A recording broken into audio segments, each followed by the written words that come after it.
Assalamualaikum. Hello everyone. Hello.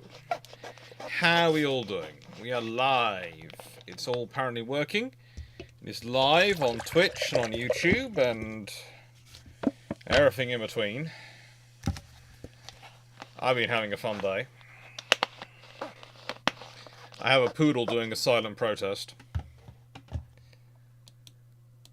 Hello, yes, it's the Battle of Elli today, and, well, I would do this, but I'm going to quickly show you a bit more of the room than you're used to seeing.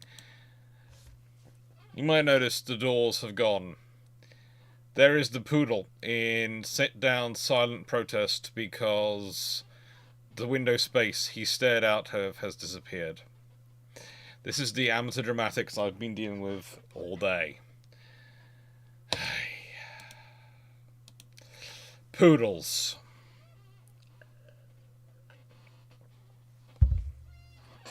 PT, poodle treat.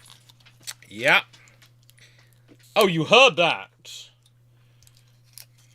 Oh, you heard that. Oh, yeah. Well, anyone worries about what drug I'm taking, it was paracetamol. In answer to your question,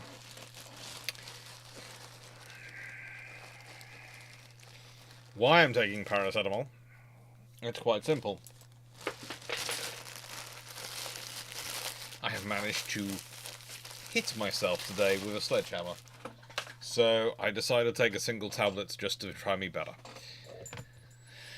Retreat. Or RT. Why are windows gone? Mainly they've gone because this is going to be my front door of my office and my entrance into my property, and that's, believe it or not, a lot more secure, and more importantly, more like a front door-ish. But also, that's where my desk is going to go, where I'm going to have sort of space, and so yeah, it needed to be changed. It needed to be changed. Plus, it was the doors would going boom, boom, boom, boom in the wind. So yeah.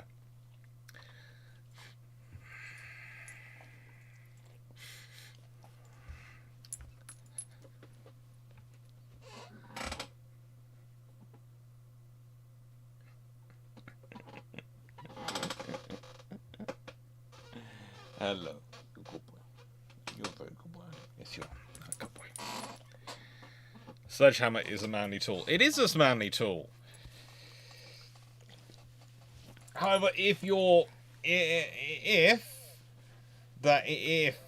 holding it and you are smashing up to remove some shelves, and unfortunately the hammer goes through the wood because it turns out the wood, so you end up, the handle ends up making contact with another piece of wood which happens to have your hand on it.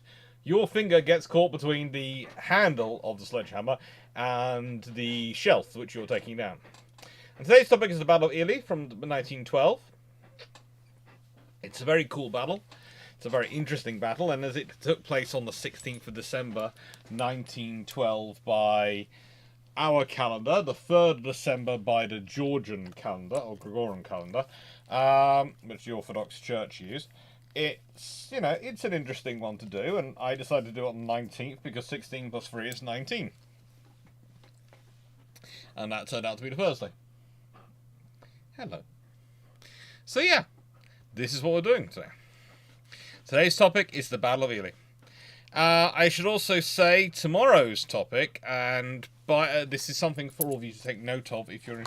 We're very, very young years friendly Santa sleigh for the key aircraft video tomorrow evening.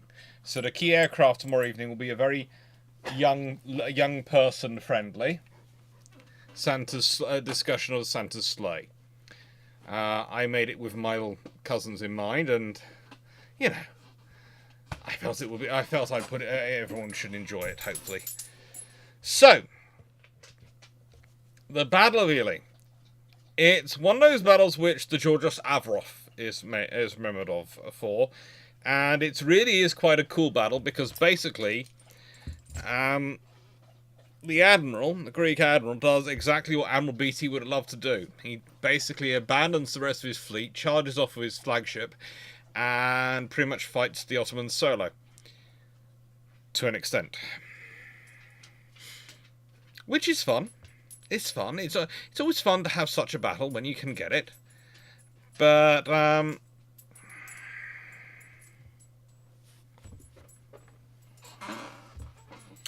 yeah,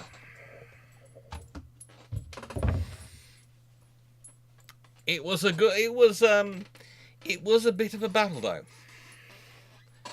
It was a bit of a battle. But this one is a pretty good battle because unlike scenarios where that wouldn't have worked, this one actually did succeed. Although it has led to some really, really cool quotes, and that's another reason to do this battle. There's some really cool quotes for those of you who are interested in naval history, but also interested in current affairs debates of the value of warships and what they're for. Ah, that's why I couldn't move around. Yes, my shield got caught underneath my chair. Did you put that underneath there? You decided you want lap time, have you? Okay, right, so I'm live, so suddenly you want lap time now. You've been in a bad mood with me all day because of the window, and now I'm live, you want lap time. You really are a poodle, aren't you? He's such a poodle. So, it starts off with the Greco-Turkish War of 1897. Yeah, I'm talking about a war which takes place 1912 to 1913, and I'm talking about something from, let's be honest, 25 years previously. Well, the thing is, the Greco-Turkish War of 1897 had been an absolute nightmare for the Greeks. It really had. And it would take them almost 20 odd years to really start to recover from it, and they were actually still in the process of recovering from it when this war breaks out. The thing about the Greco-Turkish War is that the Greeks were quite so disorganized. You see, the Ottomans, they had just been absolutely had their handed to them by the Russians in the Russo-Ottoman War. Always an issue. Always an issue. And, well, as a result, they needed to reform. As a result, they needed to do some work. They needed to do some steadying the boats. And they got the Germans involved. They'd gone and got all the support. And the thing is, you get the Germans involved, you get your training. This is where, the German-Ottoman relationship really starts to begin. And then comes along the Greco-Turkish War. And for the Ottomans, it's a chance for them to go, let's test out our army. They have the larger, better led, better organised, better logistics supported, better in every single way. 15, not 25 years before. Yeah, oh, sorry, yes, 15. Sorry, Carl Gasberg, my maths had gone wrong. I can't think why with the poodle jumping up on my lap at the time. I'm sorry.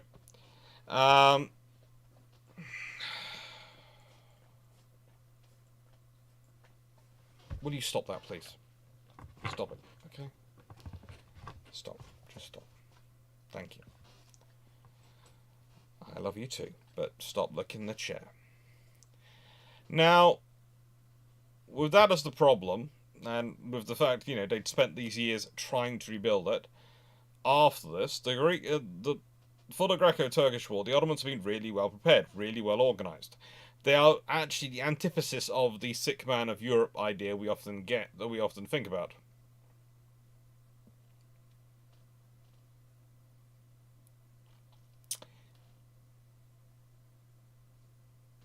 The problem goes that the Greek army, in contrast, was really not badly trained. Well, when I say badly trained, they weren't badly trained, they just were trained in completely the wrong thing. Their officers, their training, to say it was a Napoleonic War would be an understatement. It wasn't even the same level of the US Armed Forces post the Civil War. They honestly hadn't been moved on since the War of Independence. Their training, their organisation really hadn't evolved much. They did not have an army which was fit for well, honestly, it wasn't fit for the 1840s, let alone the 1890s. Stafford, you can never blame anything on paracetamol. It's just not strong enough.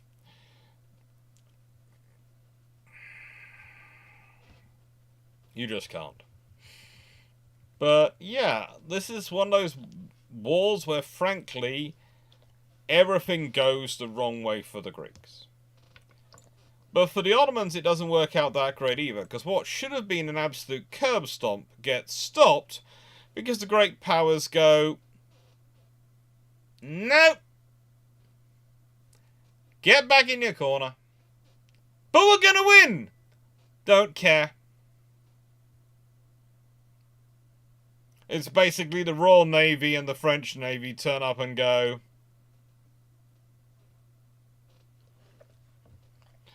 did we say you could do this?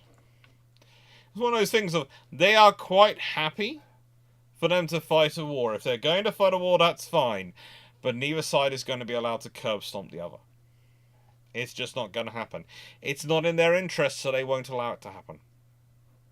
The big powers are that powerful and that affirmative on the subject.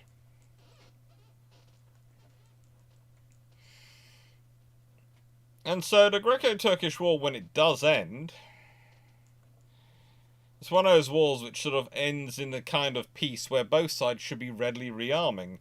However, the Ottomans very quickly descend into politics. The Porte has ever been so. It has ever been a river run of political factionism and infighting. Even when they were at the height of their powers, the Ottoman Porte, the whole government organisation was, frankly, a mess. Now, this isn't specifically an attack on them. Most of the monarchical empires in this period are a bit of a mess.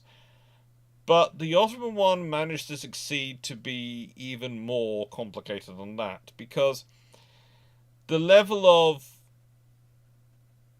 marriage, the size of the harems, the level of the connections, the level of disputing between family members just adds a layer of added complexity and factionalism beyond which most other powers strive to achieve.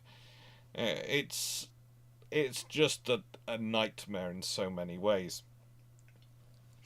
One could say that perhaps the whole Christian insistence on being married to only one person might have been a very useful stabilizing influence in certain levels of governance. And Byzantine levels of bureaucracy, yes, Lord Chandler, they definitely had that, inherited that.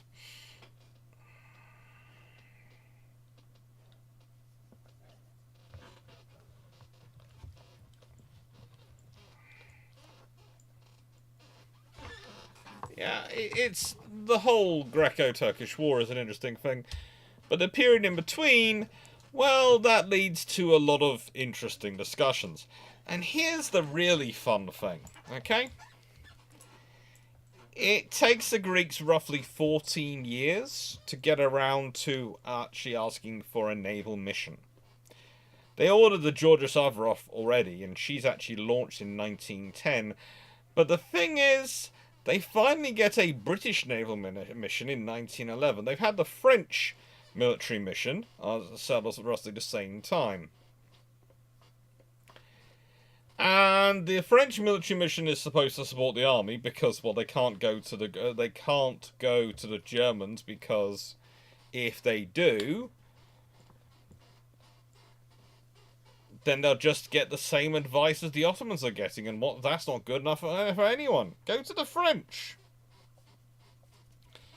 After all, the Franco-Prussian War and all these other things are not giving you an idea of what the German military juju versus the French military juju could achieve, but that's what they've done.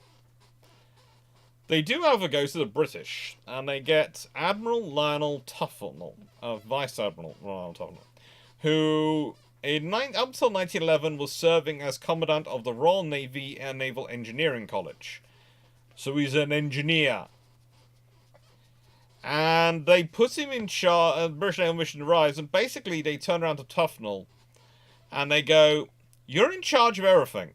"What do you mean I'm in charge of everything?" "You're in charge of procurement, of infrastructure, of training, of completely reforming the Greek navy. You have full power over everything." Full power over everything. Now, the Royal Navy didn't really send any line officers on this mission, so that was always a fine thing to not do. They sent engineers, they sent trainers, they sent people who are instructors, because that's what the Greeks needed. They were out there to train them. And, yeah, they did well. But I think this is the point at which life gets a bit interesting, and I want to discuss this full mission, its purposes for you. They're looking at the infrastructure, they're building docks, they're building facilities. But one of the things they're really also doing is, could he overrule the Hellenic king? Basically, the king had got him in as a sort of guarantee also of British support. So the thing is, the important thing for the Hellenic king was never be in a position where he was arguing against Tufnell. So basically, the king's standard policy when it came to naval battles was to ask Tufnell what he recommended, and then support it wholeheartedly. Basically, he was treated as his chief advisor, and as far as the king was concerned, his chief naval officer. It worked out well. Now, the thing is, and the important thing in this scenario was, Tufnell is the first thing he looks at, looking at the balance between the order of battles of the two navies, and especially looking at the Ottomans, is he goes, "We need some battleships." Now here's the thing. He orders a German-built battleship with British turbines and American guns. Think about that. We're talking about an order made in 1912. At the height, almost the end, but the height of the Anglo-German naval race, when all these powers are apparently preparing for war, and he orders a German-built ship, which is to have British-designed turbines, from memory. Let me check. It was originally, I think, supposed to have British-designed turbines. Did it still have them? Yeah. It got Yarrow boilers. It ended up with AG steam turbines, which of course are the German ones, but originally it was supposed to have Parsons. And 14-inch guns from Bethlehem Steel. Think about that. It's also supposed to have a top speed of 23 knots. This was supposed to be a very powerful warship. You see, this is the point. This is the differential between today and previous times. You couldn't have a situation where an American admiral was deployed on a naval mission to an allied nation and said, "Yes, let's buy a ship from Russia or China." It just wouldn't go down today. It wouldn't happen today. Yet we're supposed to be in a time of peace. And yet in this time, which is supposedly a time of very heightened conflict, it was considered perfectly fine. And by the way, when Tufnell returns to the UK, he's made a full admiral.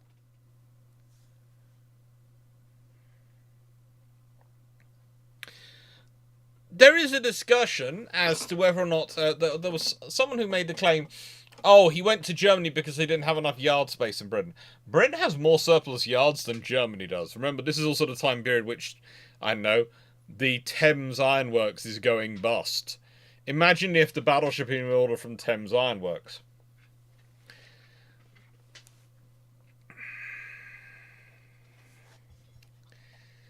But there is the advantage, Steve. If it's built in Germany, it stops Germany building it that way.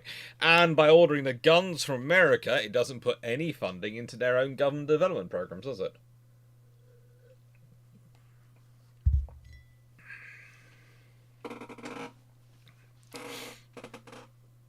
Yes, it would. The ship would spend some time to CIA before it was done. Let me put it this way.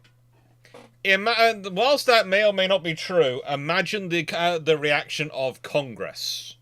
Imagine the reaction of the American politicians if that happened. In this case, the British politicians didn't give a flying hoot.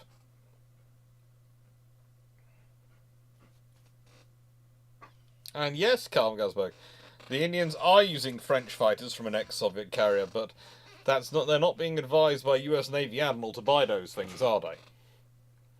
It isn't a US. This is the difference. We're not talking about the US Navy, the Indian Navy being run by a US Navy admiral who's making these choices.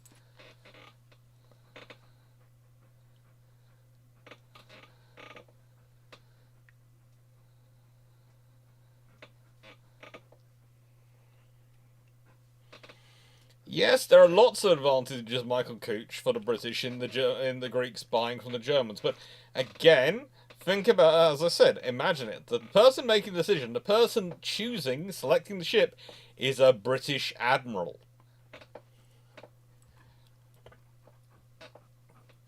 I'm not even sure, but there's a possibility he actually goes to visit Germany as part of the procurement and gets taken around their shipyards.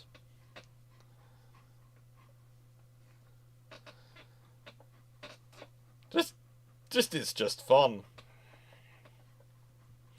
Now, interesting enough, they don't... he has all sorts of plans, but the trouble is, if you think about it, if he's appointed in 1911, the war starts in 1912, considering the pace of ship construction, what are the betting those plans are completed by the time war begins?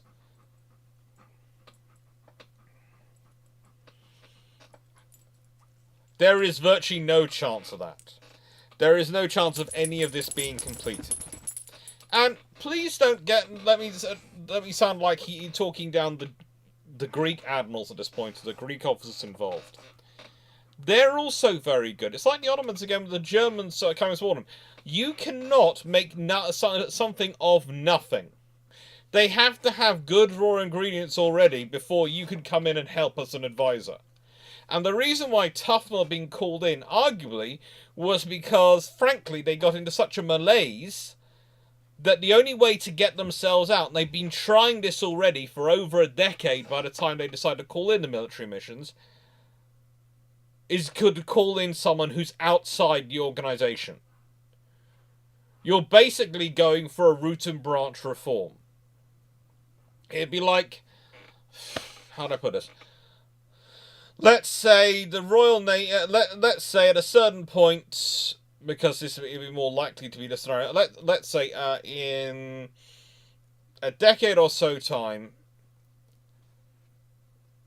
the world has changed. There are so many issues going on, and it's decided the Royal Navy's so behind the times in its procurement, etc.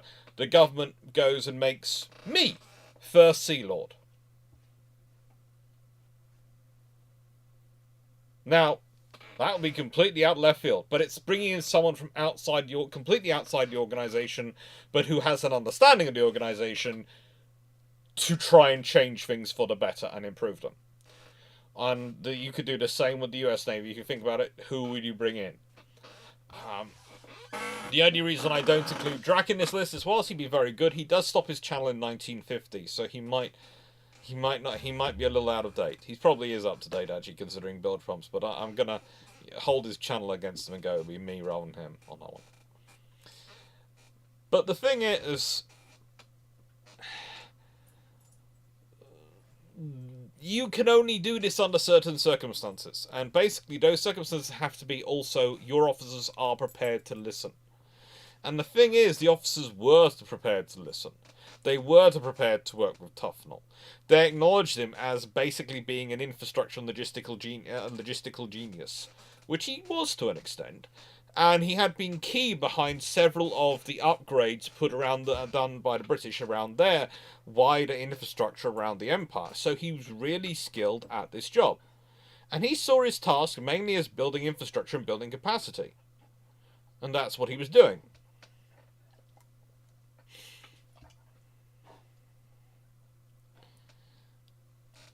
Sheffield did. I don't know. I think he might have visited the yards, but I'm not sure. Because there's a discussion, and the delegation that goes from the Greeks to go round the yards, I think does include Tufnell, but I'm not quite sure if it is him, or if just someone whose name in Greek translates to that in English.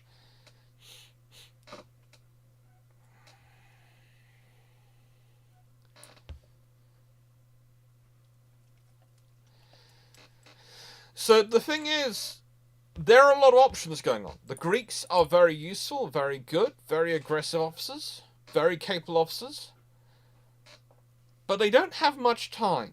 So what you're actually dealing with, and this is what I'm trying to make here, is whilst there's been a shake-up to the thinking, and there's been a shake-up to some of the infrastructure and seeds being sown, there's not a lot actually being done.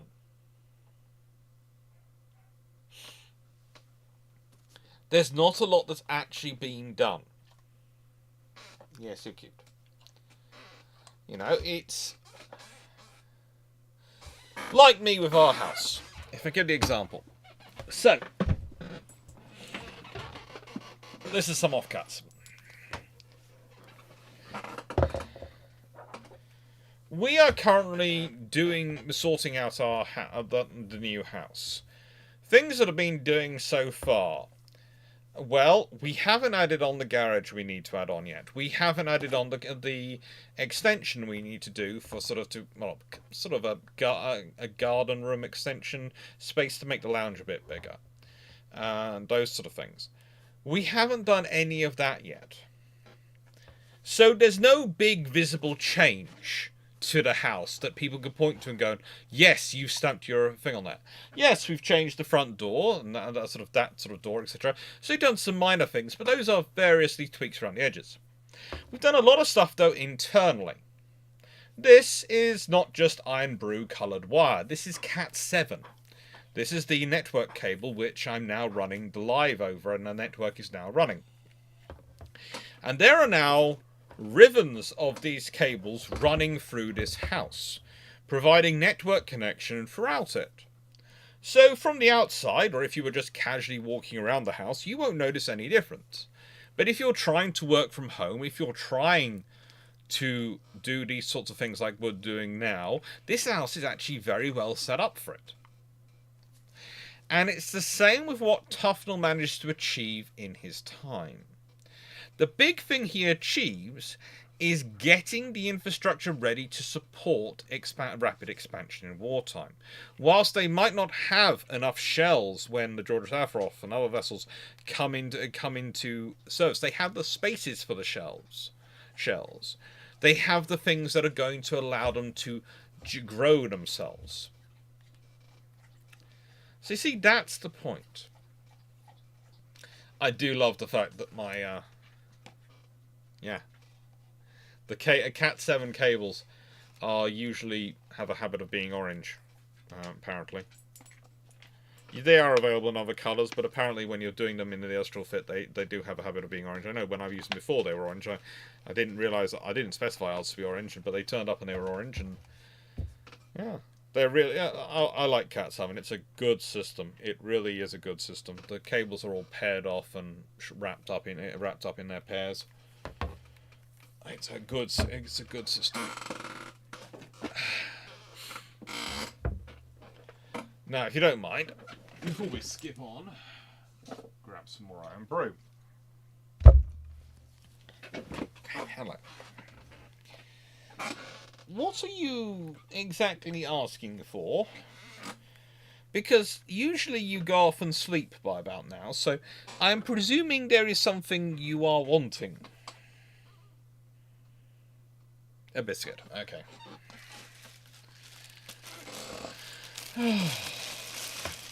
Poodles. I'm sorry, everyone. I realise I should put the humans first, but the thing is, you're not close enough to keep pouring me. And I am a big soft touch, aren't I?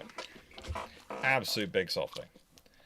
So, yeah, they've had a lot of soul searching. And they've had a lot of development. And then we end up with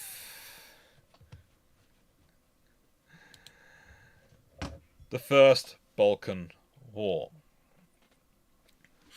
Timo, in the nicest way, there is no point to me getting the 10 gigabytes Ethernet cards and supporting router yet.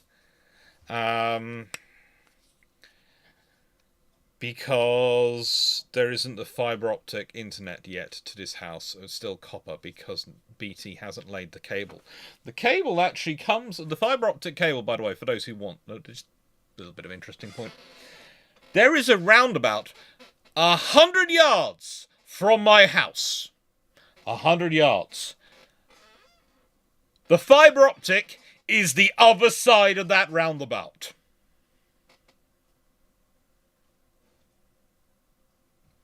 There are literally 35 houses on this side of the roundabout. Out of 200 houses on this road. They have done everything but the final 35.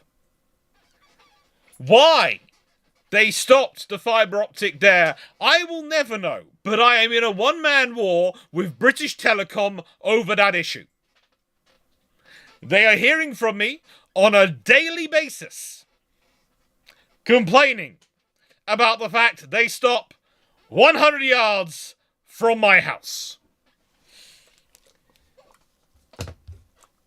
I have taken my advice from the great movie where the gentleman is, how to put this, locked up falsely.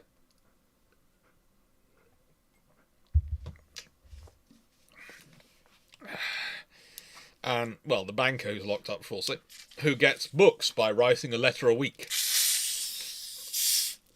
I'm writing them an email twice a day. Dig the trench and they will come.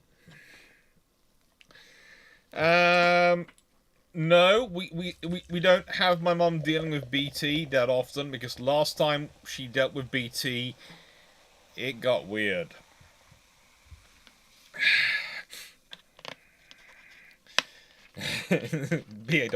No, BT is British Telecom.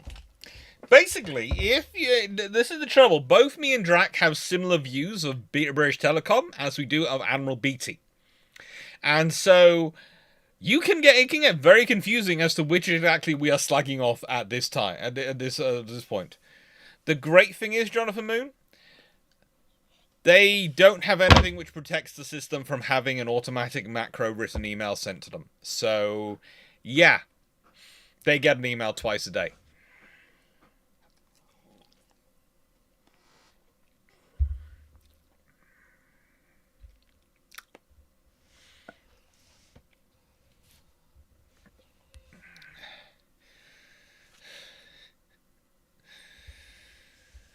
So, now we get to the First Balkan War, and this is the war which involves the Battle of Elli. And it's an interesting war because, honestly, oh good God, the enemy of my enemy is not my friend, but my frenemy, who I walk along with just for the purpose of defeating my enemy, has never been more true than when talking about the Balkan League. The Balkan League is an organization more riven by distrust, distaste, and everything else than you will ever believe. The only reason they actually work is because they honestly hate the Ottomans more than they hate each other. And there is a reason why this is called the First Balkan War. Because the Second Balkan War is when the League decide none of them feel like they've got what they deserved from the First Balkan War, so they go to war over it.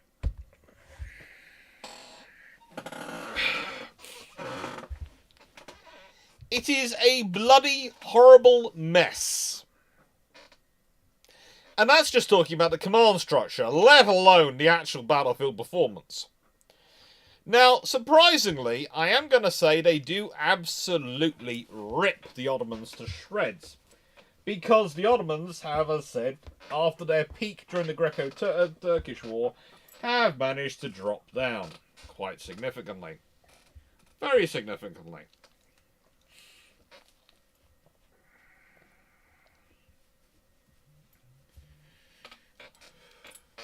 Which, happens.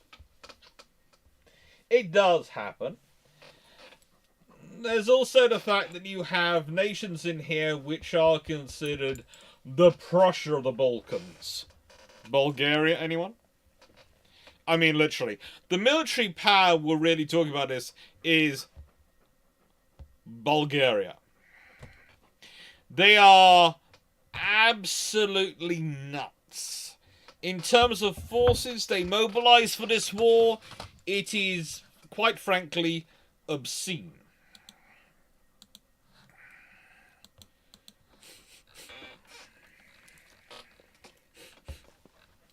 The Bulgarians have a population of roughly 4.3 million people in total.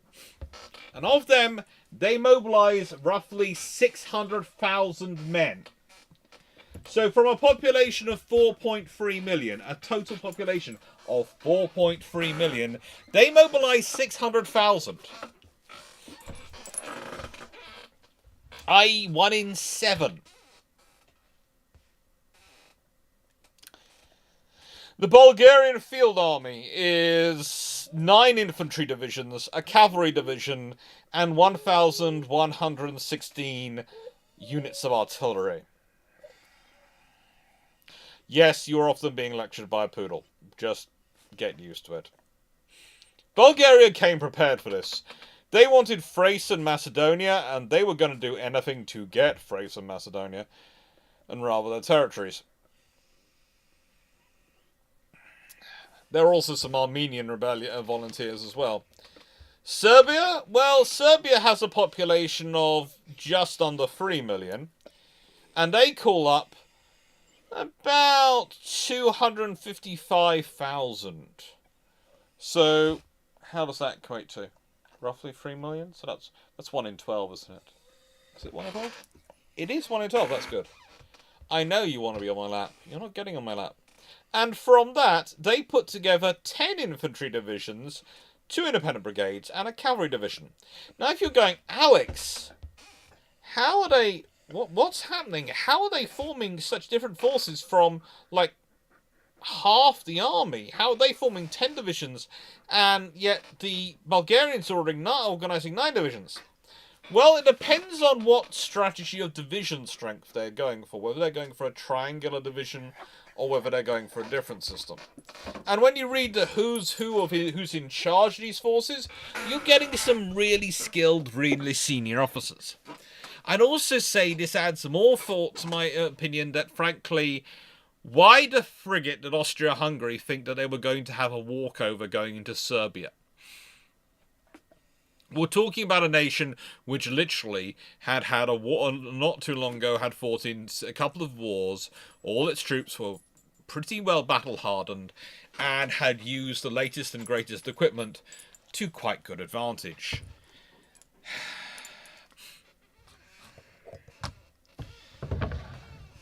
Don't give him the ideas, Blackburn Maximus. Do not give him the ideas.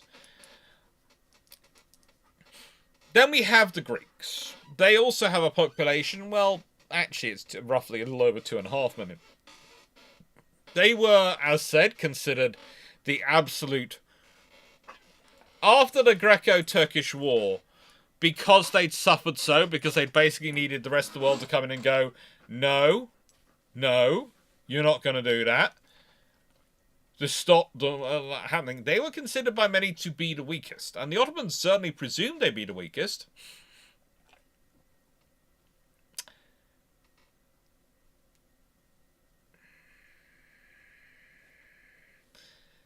But the thing is, they had the strongest navy of all the powers. And it was pretty much the critical point, because if the Greek navy could prevent the Ottomans from using the Aegean, from using the seas to reinforce their positions, then frankly, the Greeks were of critical value. So when the ambassador to Sevilla was talking in the negotiations about Greece's entry to the leagues, he summed it up as simple, really. Greece can provide 600,000 men for their war effort, 200,000 on the battlefield, but a fleet will prevent 400,000 men from being landed by Turkey between Salonika and Gallipoli. Hope you come then, you. You are such a poodle. You really are. You can't keep getting up and getting down, though. You have to behave. Okay? Go to sleep.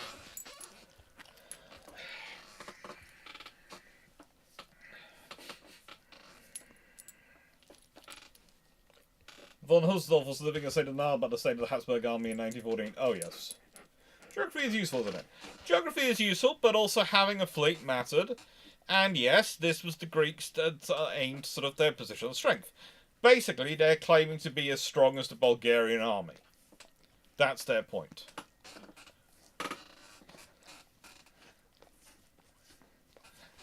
Yeah, the poodle is a big lapdog. He certainly believes he's a lapdog. And, you know, if you have this amount of force, if you have this capability, great. But the thing was, the really interesting thing about the Greeks is, as said, they had a lot of people who were willing to learn.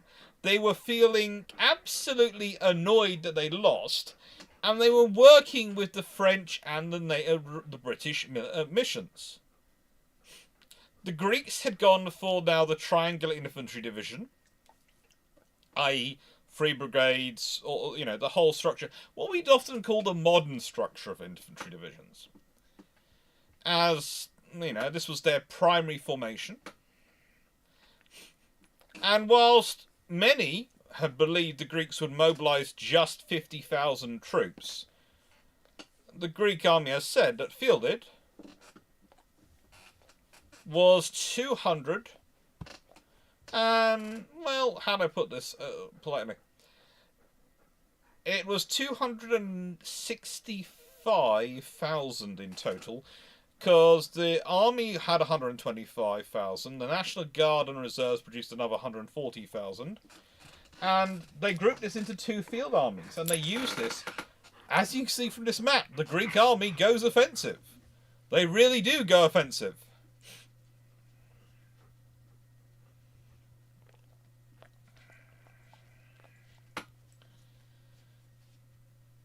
Now, I have to admit, the Bulgarian army did sort of laugh at it at the first point, but again, the Greeks are going to be critical. Because basically what the Greeks do is an island-hopping campaign.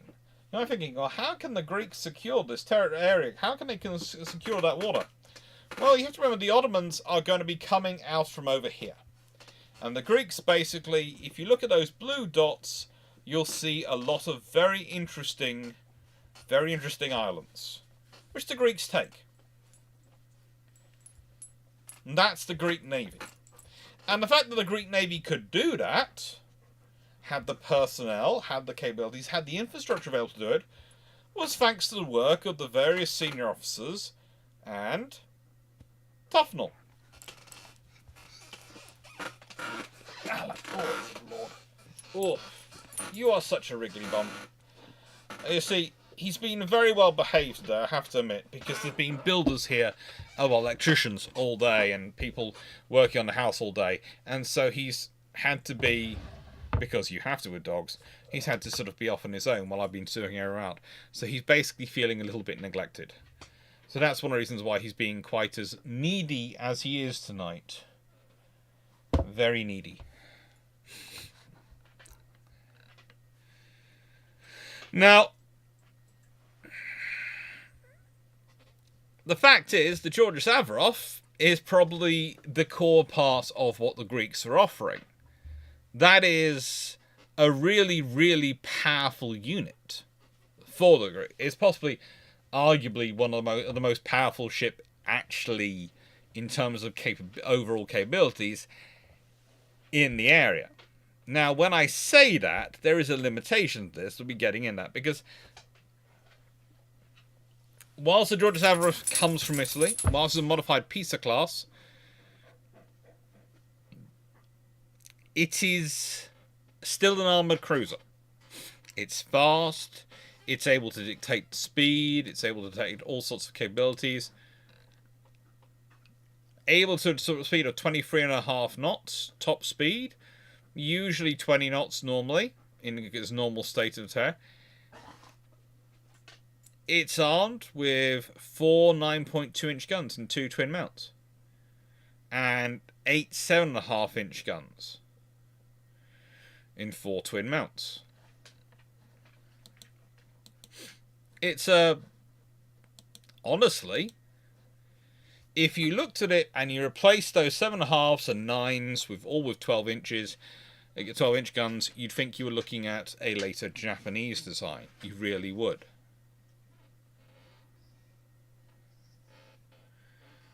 It shows you the forerunner, the way things were running at this point. But I'd also say, and please note when I say this, it's laid down in 1907 and launched in 1910. It's laid down 2 years after Dreadnought.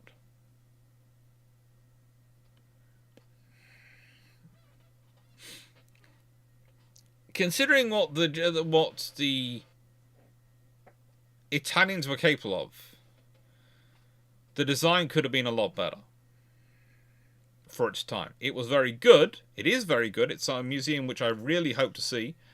I've never actually managed to visit it in Athens. I've looked at it, but never managed to visit it.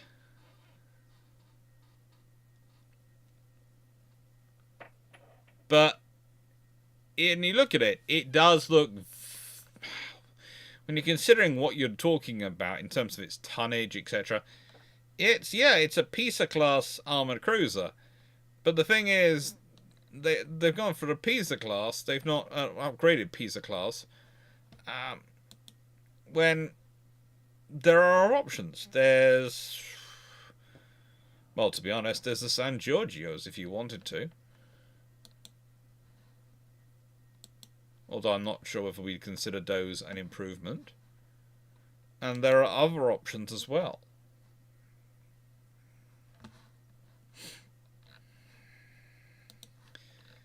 Montenegro was also involved, and, well, it's always nice to have Montenegro along. They have the smallest nation, but they have had their military skills improved by Russia. So they're helpful, but also, on top of that, they have another advantage. Because they're the smallest nation, because they've never been occupied by the Ottomans, and because the Ottomans ignore them completely, they get lots of times to mobilize and basically do it almost like a bloody peacetime exercise.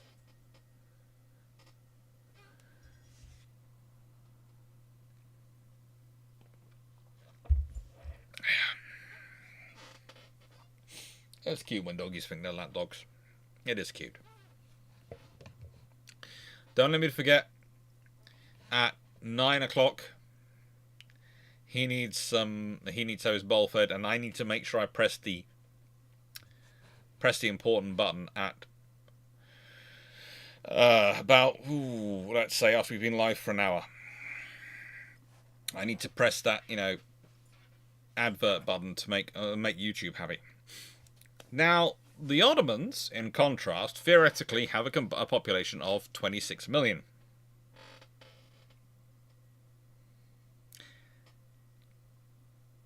Theoretically. However, what they actually had actual control of was roughly 6.1 million, because whilst they have a theoretical Ottoman Empire,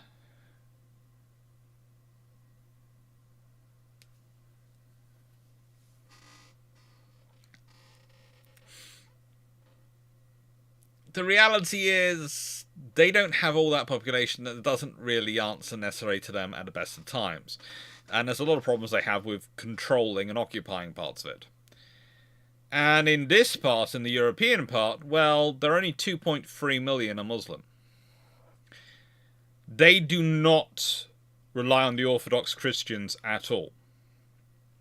They are unfit for conscription, is the phraseology which goes around. So, please note, the distinction I'm making here is the sections the Ottomans felt they could recruit on this side of the Straits, really.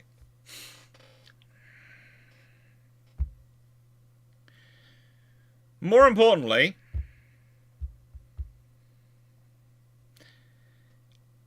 in 1912, the Ottomans were still technically at war with the Italians, although when we say technically at war, the Italians had taken Libya and were invading the Dodecanese Islands, and pretty much the Ottomans had completely focused on that and losing badly, because the Italians were taking them to school in a very nasty way. Luckily, they do manage to get a peace treaty on the 15th of October 1912, days after the war began, but, you know, it's a weird place. It's a weird time. They also have the Young Turk Revolution and various counter-revolutionary coups going on. They have all sorts of issues with the German mission, which they have tried to recall again in, and its recommendations are far from implemented. The reality is also that whilst they've been fighting the Italians, they've also had to send some troops to go to Yemen to face the rebellion down there. And whilst they had still been at war with Italy, before the war with the Balkans all started, the Ottoman High Command had decided that they were going to dismiss 70,000 of their mobilized troops to save money.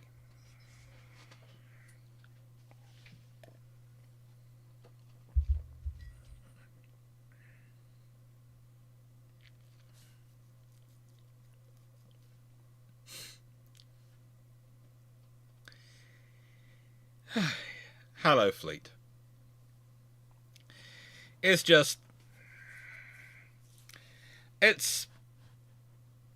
an issue for them. As a result, whilst on paper they should have a massive army they can deploy and a massive navy they should deploy, you know, the Ottomans had tried to buy the Bulka and the Moltke to counterbalance the Georgia Safarov, but the Kaiserlich Marine had said no. That's the actual fact that the Ottomans tried to buy those earlier. They had acquired some Brandenburg class pre-dreads, or Royal Sovereign types. And yeah, they have issues.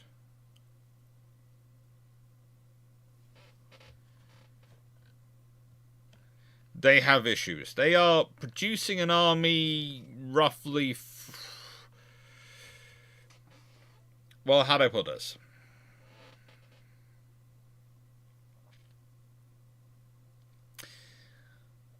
The army was supposed to get not far off 600,000 troops in a total mobilization for war.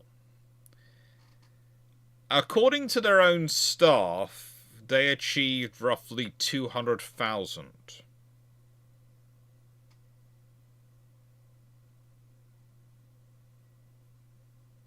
They had a great plan. This is one of the things. The Ottomans have great planning thanks to their cooperation with the Germans and their setting up their combined staff. They have a wonderful plan. They just don't have any troops to do the plan with. It's one of those things of, you know, you're going, I have this wonderful plan on paper. Look at my glorious plan. It's like the Soviets going into Afghanistan. It's like anyone going into Afghanistan. Look at the plan I have. It's wonderful. It's the execution which is the problem, but fact is, you never gave them the resources to actually do execute it because the plan doesn't exist.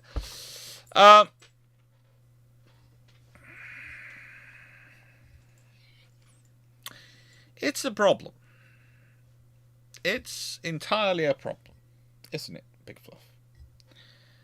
And with that, let's get into quickly a shameless book plug, but I'm also going to use this time to quickly do the advert, because that stops YouTube annoying me. Now, thank you to everyone who supports this channel. Thank you to everyone who's so kind and helpful. As you might notice, we are currently 800 subscribers off the goal that we have set for Christmas Eve to win the family bet. So, anybody who can help by subscribing or suggesting to other people they should subscribe really would be helpful, because roughly 800 something subscribers are needed in 5 days. I doubt it, but I will try.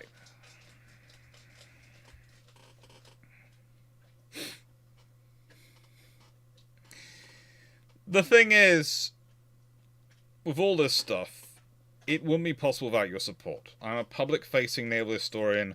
My research is entirely funded by you, entirely funded by your support of this YouTube channel, entirely funded by your kindness and generosity, and entirely funded by you all buying my books.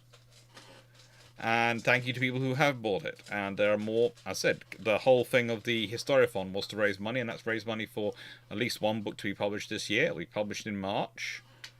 Hopefully. End of March, probably. And, yeah, hopefully that does well enough. That then funds the second book, and then the third book of that series, which are going to be primers. They're going to be introductions to. I think they should be good. I think you should. I hope you will enjoy them. I hope you will.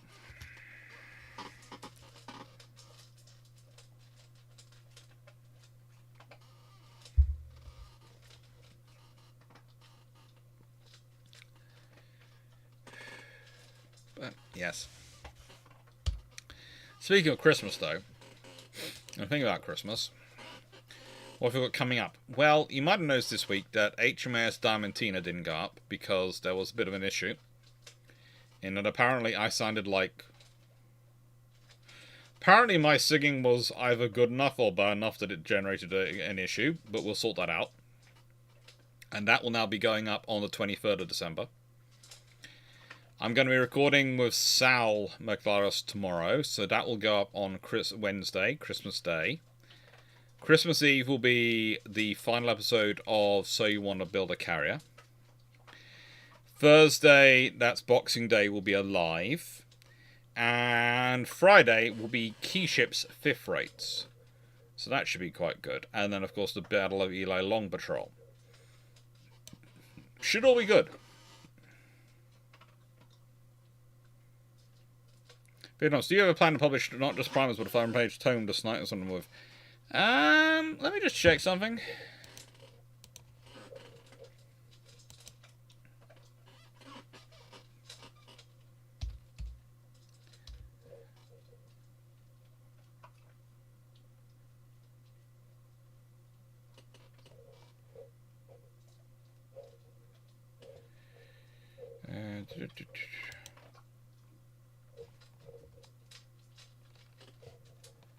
Let me just check something. My PhD thesis should be live soon. It should be. I've been promised it should be live soon, and should be able to be sort of.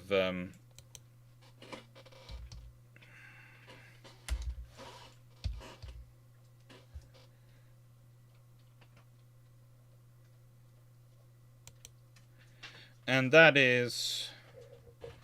I know you said 500 pages, but. Including appendices, if we do include the Excel spreadsheet, as well as the Word document.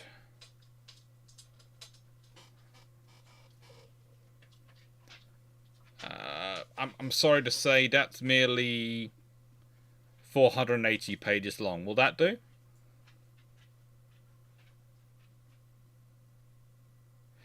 The World War One tribal premiere will also be coming out.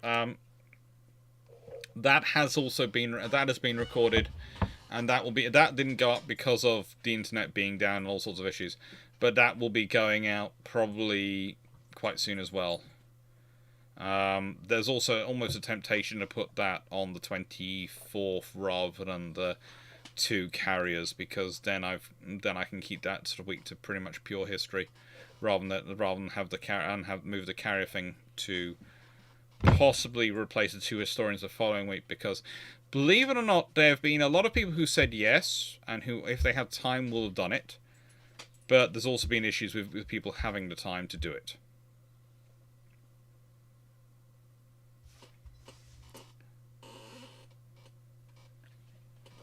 No, the PhD thesis will be able to be downloaded for free.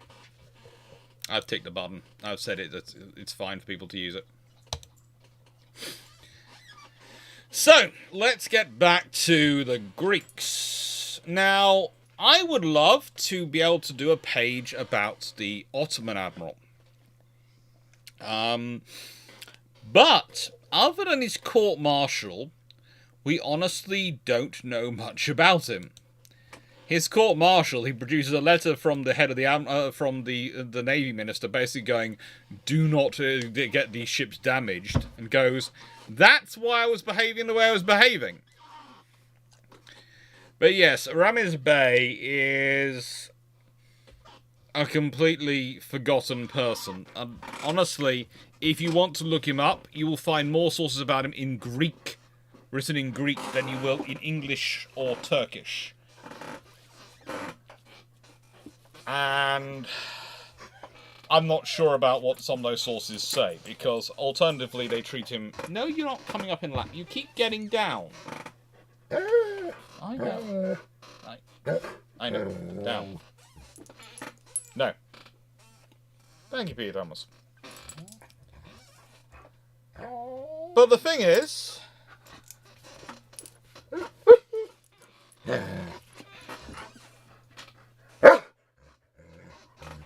Calm down.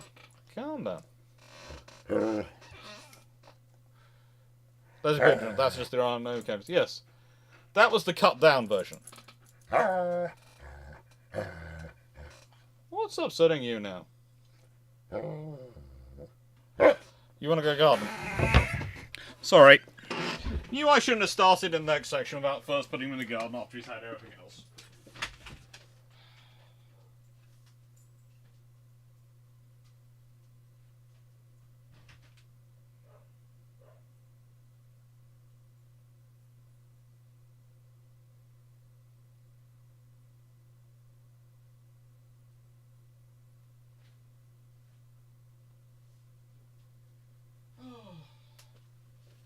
Poodles, they are fun. Anyway, while he's in the garden... yeah, reading your PhD thesis is always a fun thing, but you can do it. It's a case of, yes, there are bits I'd like to change, but on the whole, I'm kind of happy with how it turned out for what it was. And the fact I didn't get to include the sections on the US and Japanese navies, which I wanted to include, which I found quite interesting. Yeah, it means I've got stuff that I can use in future for longer term planning. Yeah, it was 100 and something. It was the actual physical work itself, in terms of it was 110,000 words long, and if I'd added in the bits about the American and the Japanese navies I wanted to add in, which would be their own sections of about 3 chapters, that would have probably been about 180,000 words long.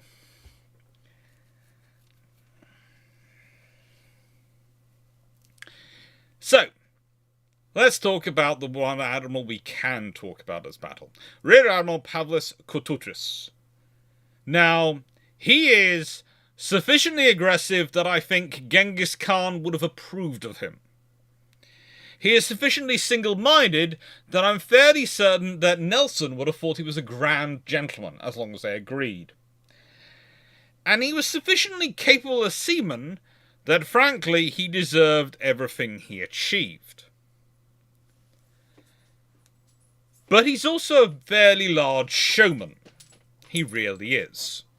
Here are some quotes from him. On the 24th of October 1912, he sends this to Ramirez Bay. "We have captured Tenedos. We await the exit of your fleet. If you need coal, I can supply you." I'm really not confident about this battle. Is it? It sounds really not lacking confidence one. 16th December 1912. "By the power of God, the blessings of our king, and in the name of the right, I shall sail with unstoppable momentum, and with conviction of victory against the enemy of the nation." And then much later, when he's defending his action of soloing the Ottoman fleet, "Warships are not ornaments. History shows us that no nation can be the ruler of the seas without seeing the ships being put in danger and even sinking them, if necessary, as its destiny." Yeah. I'm going to close the door before I get a draft.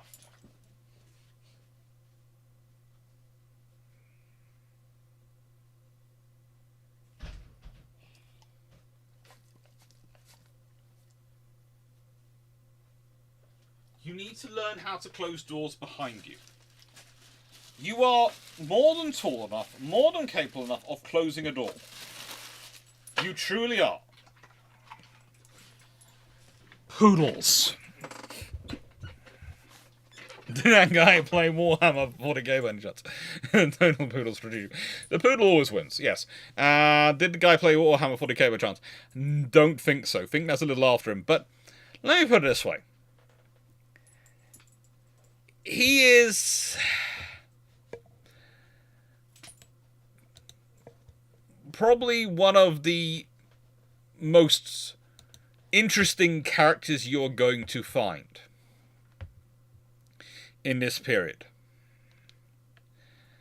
He would also eventually become president of Greece between 1926 and 1929, and I think actually also from 1924 till 1929 actually. Yeah, 1924 to 1929, he was president of Greece. He served as regent of Greece at a certain point, you know, because it was necessary. He served as minister of navy. No, you're not jumping up in my lap again. You keep jumping up and getting down. He has a full career. And if you think about it as well, he's in charge. He's in charge, and he's running it from an armoured cruiser. He's chosen to be in what he considers the most capable ship. Not with his battleships, maybe they're coastal defence ships. And he's running it as the admiral in charge. There's a debate as to whether he's a rear admiral, vice admiral, or full admiral at the time of the battle. And it's kind of an interesting thing because de facto the chief of staff of the navy still in actual, when we consider sort of what's going on, is still Tufnell. Although the British are very careful not to admit this, but Tufnell is still in many ways acting as chief of staff of the Greek navy.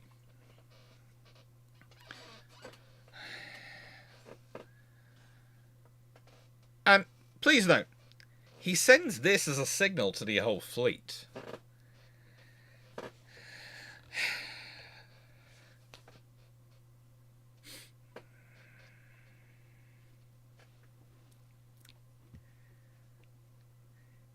How can I put this politely? He spends his entire career before this doing first for the Hellenic Navy. He's the first to go and visit America for the Hellenic Navy, and he goes and has dinner with William McKinley, who's at the White House. He goes to Britain in June 1911 to take command of the Georgios Avros. This is because the Georgios Avros had issues. The reason it had issues, and by the way, please note, the Georgios Avros had been involved in something called the Blue Cheese Mutiny. Okay. Let's think about that. The Blue Cheese Mutiny.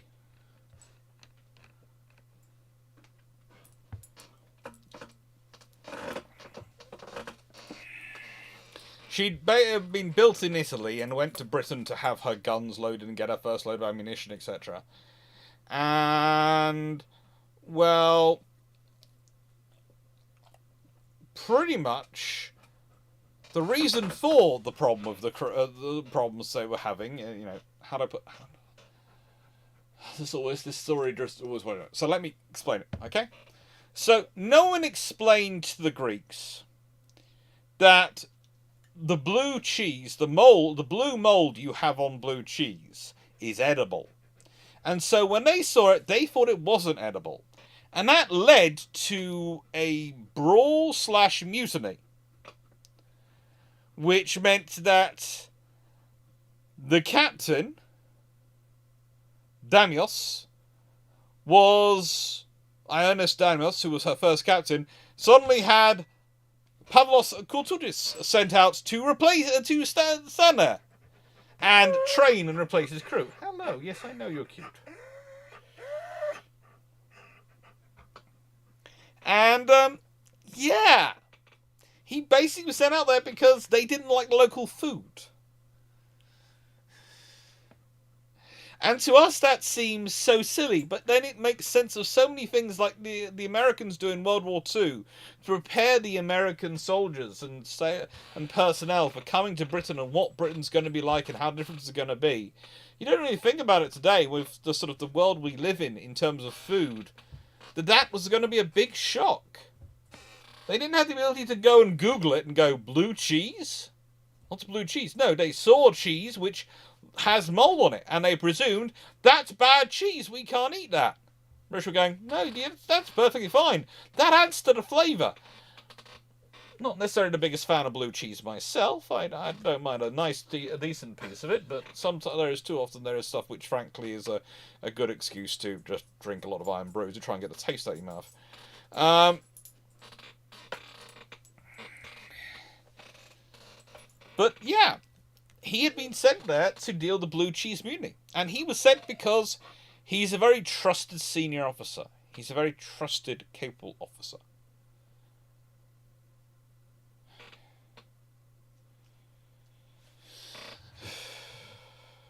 Now, if you've got an experienced senior officer, you're doing quite well. But, as said, I can't talk much about the Ottomans. Their senior officers are nowhere to be found, realistically. I can talk about the Ottoman fleet, because they have some interesting ships. I don't need more excuse. This implies you need an excuse to drink more iron brew, Doctor. I don't. Will you behave tonight? You trying to get off my lap again? You are such a baby. You really are. Down you get. Calm down. Behave. Behave. Behave. Okay. Now, the thing is, the Ottomans haven't been not doing anything. They haven't been just falling into pieces, etc. They have been trying to do something. They have been trying to keep their forces modern. As said, there's a German military mission. They are buying a lot of German naval equipment. They are doing all sorts of things that they can to try and keep their forces viable and to keep their armed forces going. But the big problem they have, and they all consistently have, is the political fractionism going on in their forces. The Young Turks especially caused them issues. And they caused them issues which would be not really settled till much further into the First World War.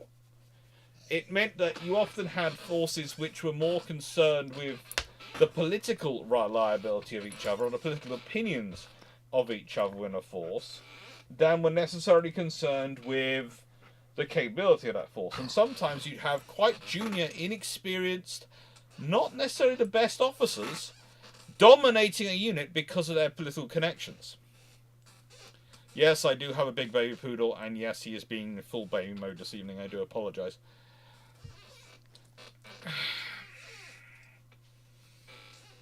Mainly he's in this mode because he just basically had a bad day. Stay. Gone. You're staying. Now, the thing is, the centrepiece of the Ottoman fleet are the Brandenburg class vessels. Formerly the Weisenberg and the Kurfürst Friedrich Wilhelm, the Tagebreis and the Barbaros Hedren are quite capable ships for their period, for when they were built. And what do I mean for when they were built? Well, in realistic terms, these Brandenburg class vessels are built in the 1890s. They are therefore already in their 20s by the time this war comes about. You know, Weisenberg was launched in 1891. Their armour, therefore, is 20 years old. They have triple expansion steam engines, and whilst these have been improved in some regards, they're really not great. They have a top speed of 16.5 knots. Remember, 20 knots is the practical top speed of the Georgia Safaroff. 23.5 knots is the theoretical top speed. So, she has a 3.5 knot advantage.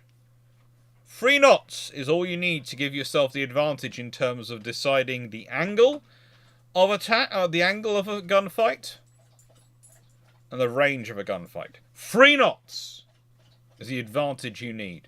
3.5 knots is great. 7 knots...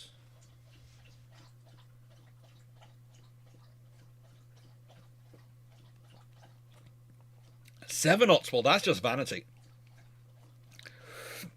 7 knots is the kind of advantage that if you have it over your opponent means you can basically start doing na na na na na, you can't catch me, without worrying the whole at all. And that's actually an argument whether they're going to have that much capability in terms of actually engaging them. Out of that, whilst they are armed with the 6 11-inch guns, they have 2 35 cal and 4 40 cal. So they have a disjointed main battery.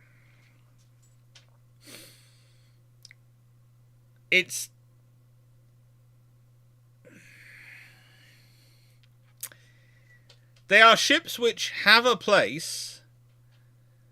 But if you consider, and I've already said, Georgia Safaroff, to me, is not quite as modern as she could be, considering her time and her potential designs she could have produced. But compared to these ships, well, she's a Zumwalt class, and they're Farragut classes. And if you don't know your US Navy destroyers, I apologise for that reference. If you go and look them up, you'll see the point though. The Farraguts are good ships, but you wouldn't want to be fighting one-on-one against a Zumwalt in one. You wouldn't want to do that.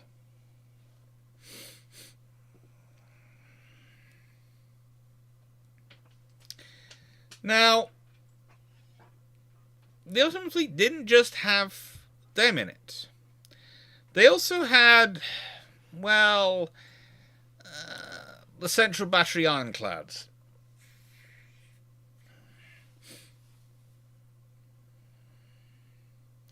The Scientific and the Messedary. Messedary is pictured here. And she is actually built by the Thames Iron Works, we were talking about earlier. They're the big yard which goes bankrupt in the UK during the Anglo-German naval race and the other dreadnought races going on around the world, despite being big enough to build dreadnoughts.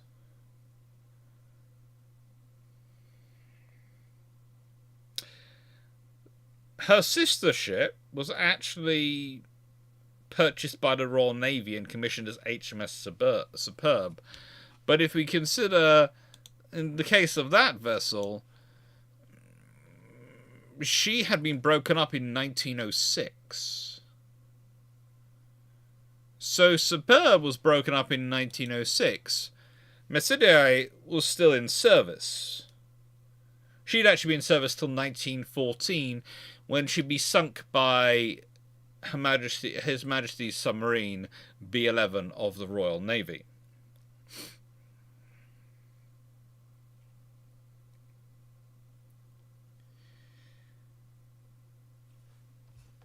They are, how do I put this politely?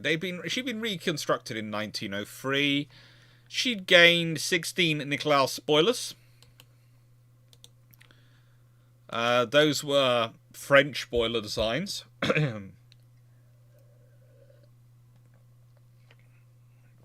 Yes, they gone with the French Nicolaus boiler, which is actually not a bad boiler. It's also a boiler which has, how do I put it? It has interesting effects on its operational characteristics.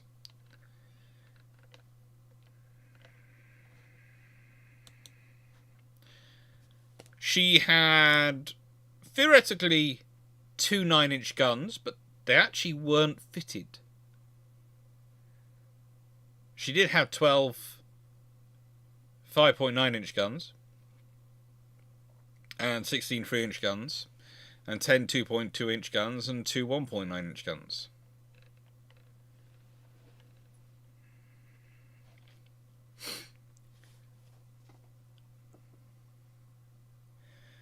Now,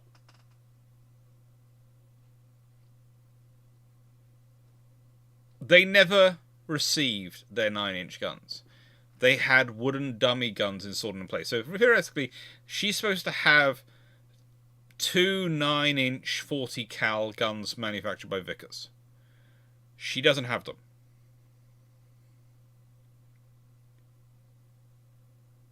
Take care, Thomas. And the rest of the fleet is not much better. It really isn't. The rest of the fleet is not a overwhelming, startling, oh, wow, they've got that, that, and that. No, it just isn't. In fact, honestly, it gets pretty much worse. It really does.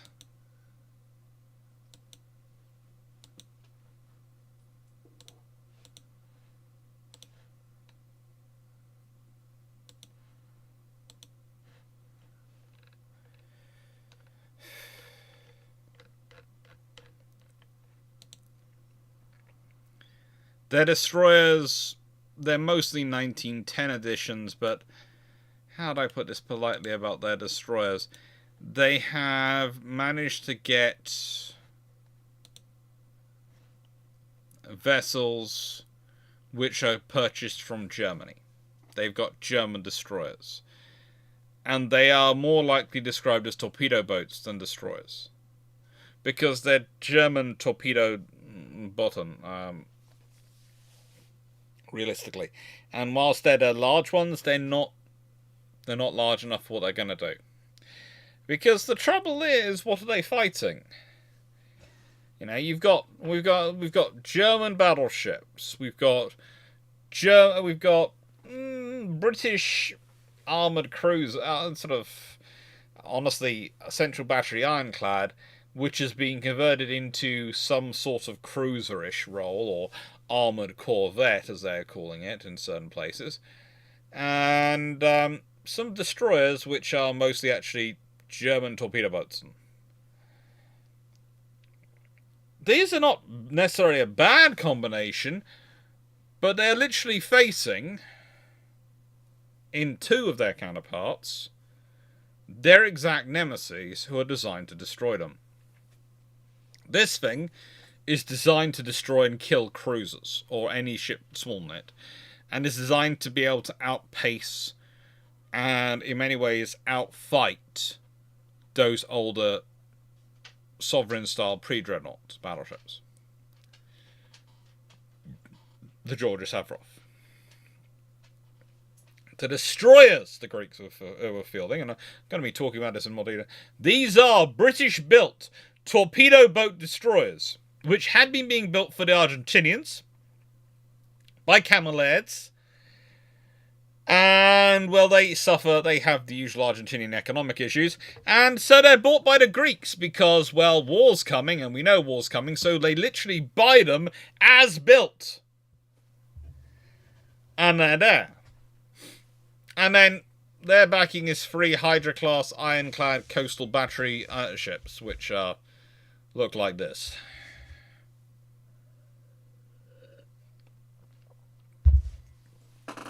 If you're starting to wonder why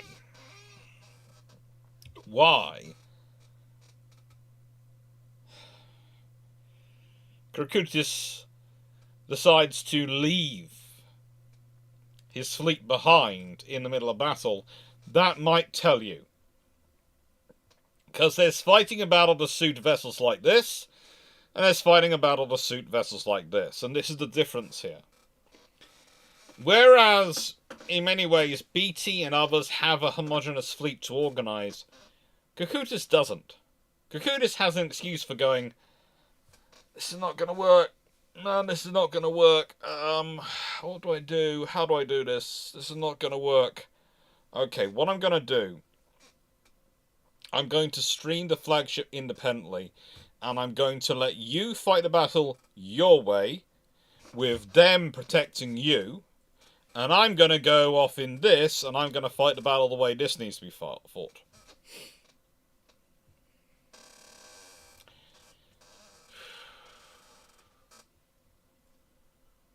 It's an option. It's not a great option, but it's an option. It is an option.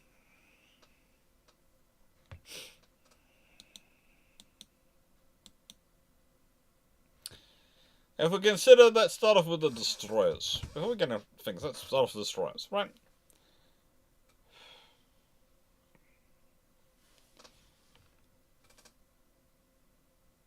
When these are purchased from Cameleers, but they have names like Santiago de Estero, and Greece agrees to buy each of them for £148,000 each. So they get an entire group of 4 of the latest destroyers. 4 of the latest and greatest destroyers for £596,000. They had Parsons and Curtis steam turbines. They had Foster Wheeler boilers, of which 4 were coal-fired and 1 was oil-fired, and they're all replaced by Yarrow oil-fired boilers in 1925. They had a top speed of 31 knots. 31 knots. If we were talking about the counterparts earlier from the German Navy,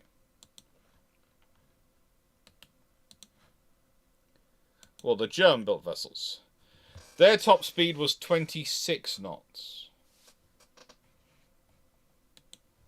The German vessels weigh in at 765 tons. They're 26-knot ships. They're armed with 3 torpedo tubes, 2 3-inch guns, and 2, well, honestly, 2-inch guns, pretty much.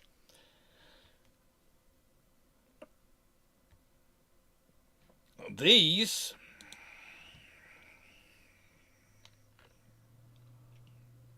well, they're armed with 4 4-inch guns, a 3-inch AA gun, 6 torpedo tubes, and 3 searchlights. It's their alleged arm in 1912. They weigh in at an extra 100 and something tons over them. They're bigger. they're broader, and they're a lot faster. In simple terms, these are designed to rock the world of their German counterparts. German-built counterparts, because that's what they're doing. The British are building torpedo boat destroyers, the Germans are building torpedo boats. Whilst the Germans might call some of theirs, oh, they're actually their destroyers as well, they're really not.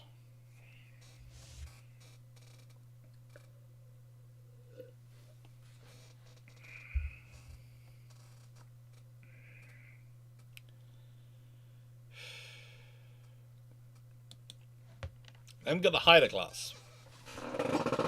They had been ordered from France in 1885. 1885. They spent most of the time serving together. Although they had participated with some success during the Greco-Turkish War. The Navy had actually done quite well during that conflict to an extent. But whilst they'd been upgraded, they'd had their armament upgraded, they'd had all sorts of parts added to them, they hadn't been able to have their engines upgraded, so their speed had stayed the same. But their top speed is 17 knots. And they kept that. The Weisenberg class, the Weisenberg of the Brandenburg class, etc. vessels, 16.5 knots top speed.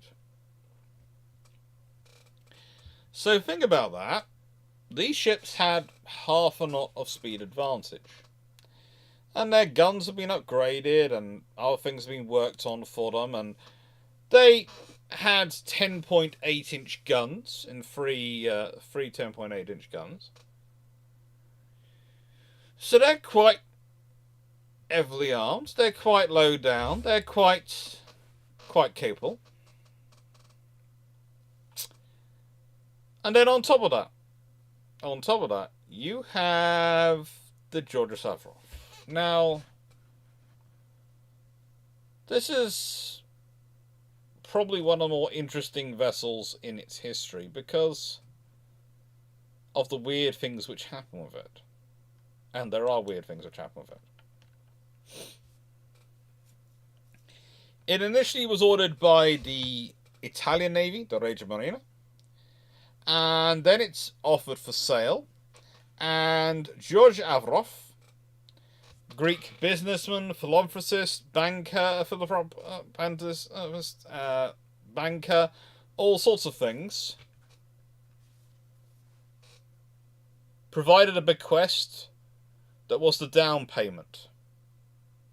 Greece acquired the vessel in 1909, launched in 1910, and gave it his name.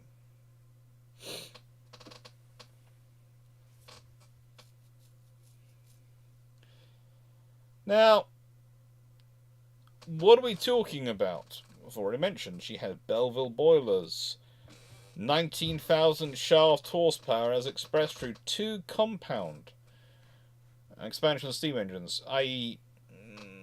they're not triple expansion, they're compound, so they're sort of quadruple expansion, but not quite. 23.5 knots maximum speed, but she's shaking herself to pieces at that point. 20 knots standard operational speed. And I've already been through her armament. But it's worthwhile thinking about it. It's 4 9.2 inch guns in 2 twin mounts. 8 7.5 inch guns in 4 twin mounts. 16 3-inch guns in single mounts. 4 single 47mm guns, so that's 1.85 inches, in single mounts. And 3 17-inch torpedo tubes. She's a well-armed vessel. She's a hefty vessel. She's also got quite thick armour. She has 7.9 inches amidships.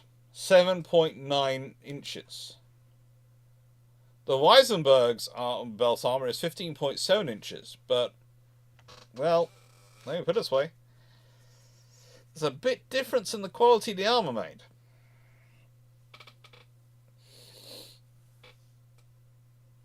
So the Greeks have an advantage in terms of ships. They really do.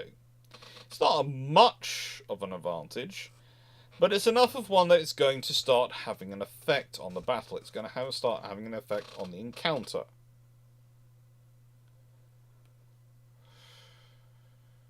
And that takes us to the preamble. Now,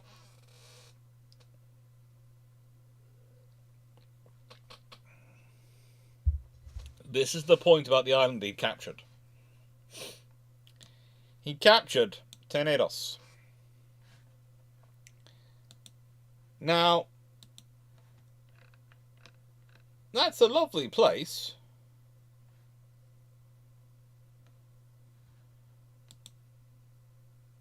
It really is. But if you look at it, you'll notice it's rather close to the Straits of Dardanelles. It's rather close to Istanbul. And if you consider the Ottoman Navy is all based inside the Sea of Marmara, that's where the Ottoman Navy is coming from. If you control this point, they aren't getting out to get past you. They aren't going to be able to. You'll be able to fight them. You'll be able to take them out. Because you have coal, you have supplies there. He's not joking when he's offering to send supplies, when he's offering to send coal. He could do this. How much coal he'd send and what quality, that depends on how giving you think he is in the mood. But let's be honest, when you control it, when you control this position, you've got a commanding view of what's going on in this part of the Aegean.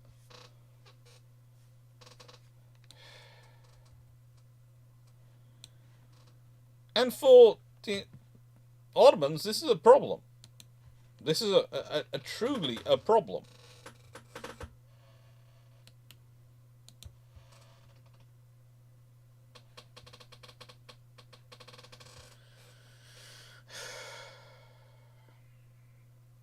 But also,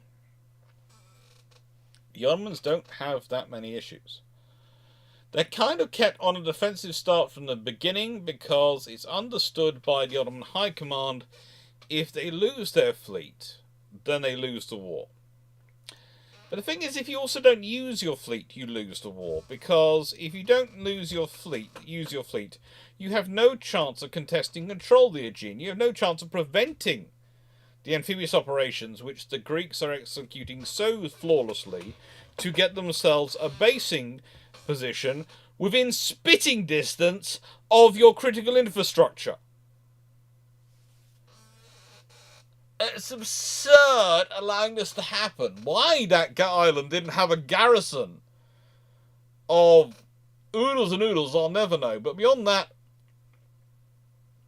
how the Navy got itself into such a position that they managed to sneak past to take the island without contestation truly worries me. It truly does, because that speaks of a Navy which has forgotten what it's there for.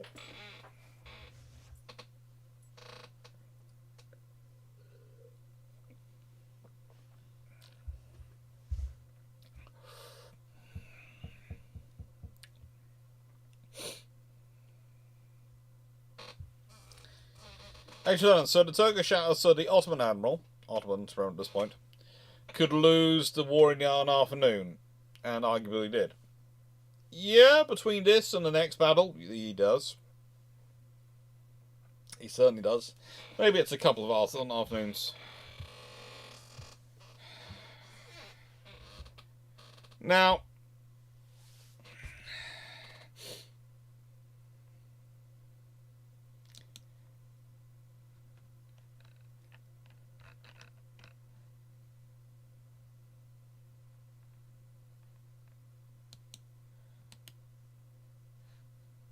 for them, and I will say this, for them, this could have been a far bigger problem than it actually was.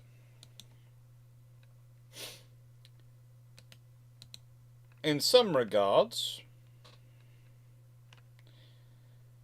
the Ottomans actually had a bit of a decisive position. If they'd been prepared to wait their time and bide their time somewhat, get the Greeks into a full sense of security, they then could have dashed across the space in the sort of the night hours and opened up in the early hours of the morning and gone boom, boom, boom. Not a fleet waiting in a harbour. Oh.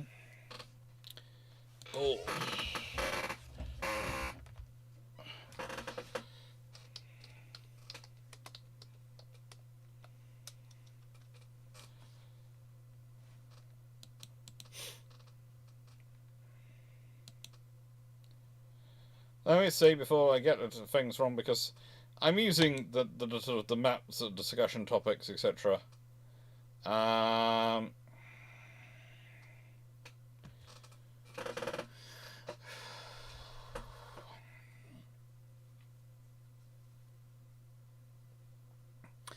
It was Byzantium when it was Greek up until 330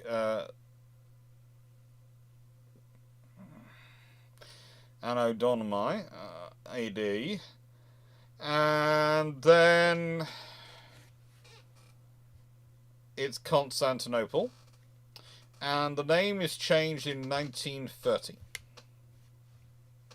But it's Istanbul, which appears on this map, because I couldn't find a good map other than using Google Maps to explain this space. So I'm using Istanbul rather than going into talking about Constantinople, because that makes this map make sense.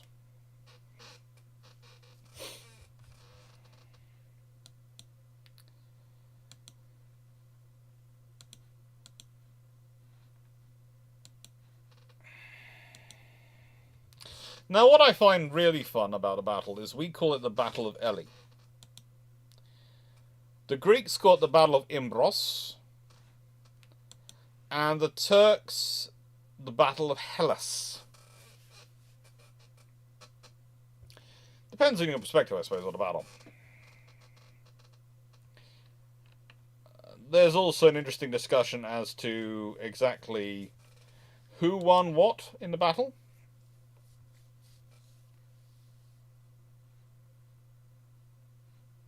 Actually, no. Did I get that right?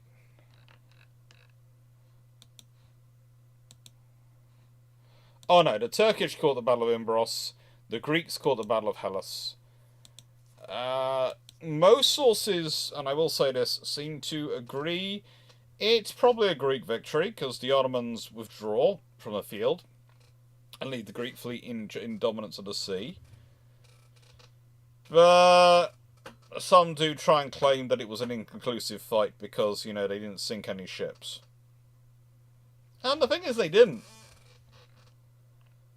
Losses for the battle were 2 killed on the Greek side, 18 killed on the Ottoman side, 41 wounded on the Ottoman side, and a battleship that was mildly damaged. It really doesn't add up to a great big battle, does it?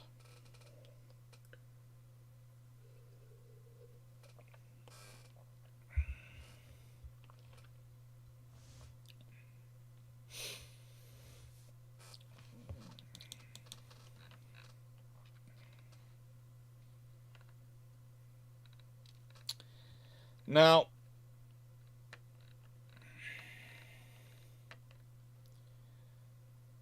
how do I put this politely? On the 14th of December, Ramirez Bey got all the commanders of all the ships together. He had battle plans, he had organisation, he had staff work going on. And their idea was to fight the battle in range of the fortified positions on the Imbros-Çanakkale Strait Boscada. Reason being, then they would have important support from ground batteries, from land batteries, which would give them a firepower advantage.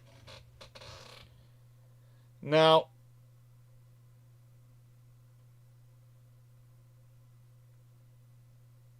the trouble is, it comes down to execution. It really does. comes down to execution.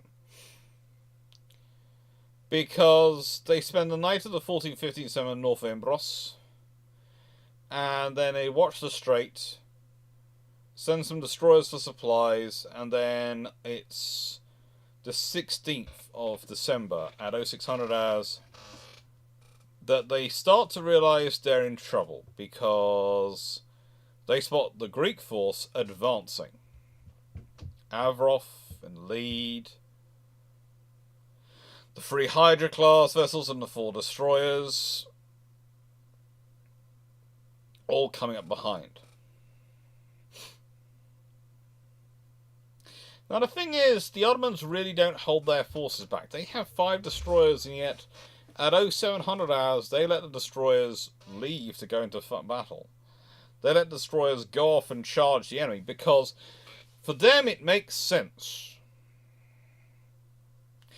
And they send them a division at a time. A division at a time. Aye, not the full squadron or flotilla. They send them a division at a time.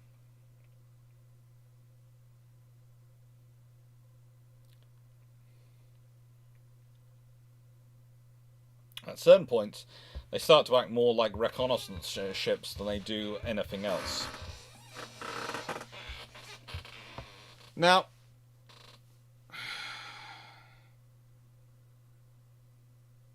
whilst Fleet is right when they're saying that the 2 modern-ish protected cruisers in the Ottoman fleet were off being competent commerce raiders, they were, and the Avrov was off doing its other thing, maintaining watch. Those 2 vessels doing commerce raiding were actually getting a lot of interesting notes from the British and the French at the time. So, yeah, you could say they are actually working against you, because there is a scenario where if you push the British or French hard enough, they join in. And then the Ottomans would really have been in trouble at this point. Really been in trouble. Because at this point, Germany ain't coming to help them. There are no mass supplies coming. You end up fighting in the big power game. You don't want to be there. Now, when the Ottoman fleet left the port, left the straits, at angle of 247.5 degrees at 0905, the Greeks take a position directly off the bow, at a distance of 12 kilometres. The Greeks then begin to watch the Ottomans, and the Ottomans are watching the Greeks, and then both sides see the other doing suspicious activity. It's not unusual. They're in a wartime. They're both going to be doing suspicious, unusual activity.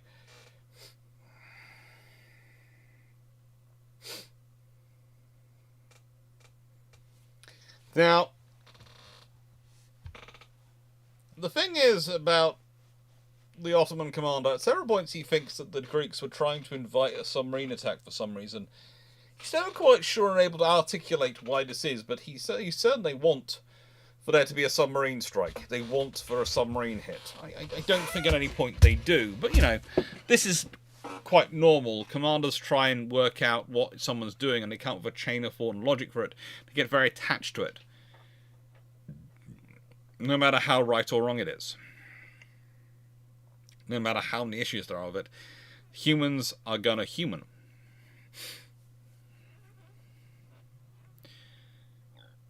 Now, unfortunately, as a result of this suspicion, he decides to change course, increase speed to 10 knots, and ordering the ships to prepare for a torpedo attack. Because the other thing that they could be doing is they might be trying to lure him in, or they might be trying to lure the torpedo attack into this.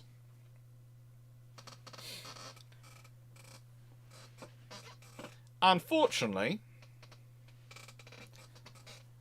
Kunderatis starts flying the Z flag, which means independent action is what I'm going to do.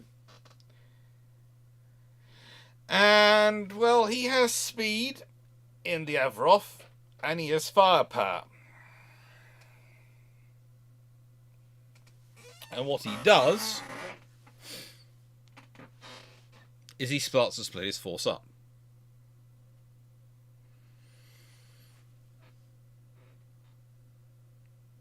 He keeps moving after the Ottomans. He keeps pushing them harder and harder. And that's a successful tactic, because when the Ottomans opened fire at 0940 hours, first it's Barbaros Head, and then it's Tegat Reyes, and then it's Messedea, eventually, after she managed to turn around.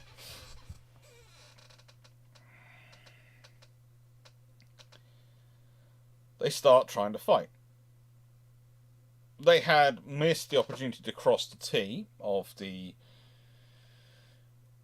Greek force, that is the Ottomans, but to be honest, I'm not really surprised and don't really think they stood much of a chance in the first place of actually doing it. They don't really have that opportunity. They can think they do, but they're not really going to get into that position. And it's at this point, when there is a fight really raging around their decks, well, that things start turning into a battle. And that's where we get into this discussion, because, here you go, I have a chart I nicked earlier.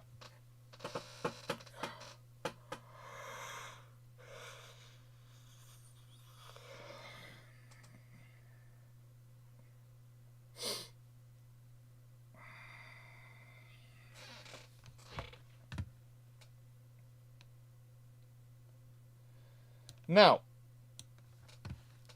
the battle, well, if you want to read some quick sources about it, and there are books in here in this collection which are absolutely absurdly quick about it, pretty much, as you can see, the Ottomans are just outside Dardanelles.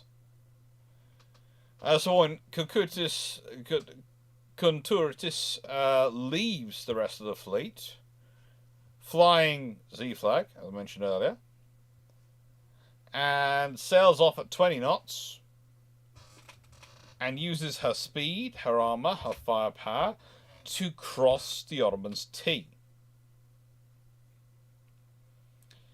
At this point, you do start to wonder certain things, because crossing the T, especially against such ships as the German German-made battleships which the Ottomans are wielding, is not exactly an easy feat. It's not exactly a straightforward option. Crossing it gives you a commanding position, but they seem to be almost eschewing it. And when they get back, pretty much their commander's first thing to do is to ask to go back to Germany. Well, to take their ships back to Germany for maintenance or refit, or various advisors who are still aboard to get away.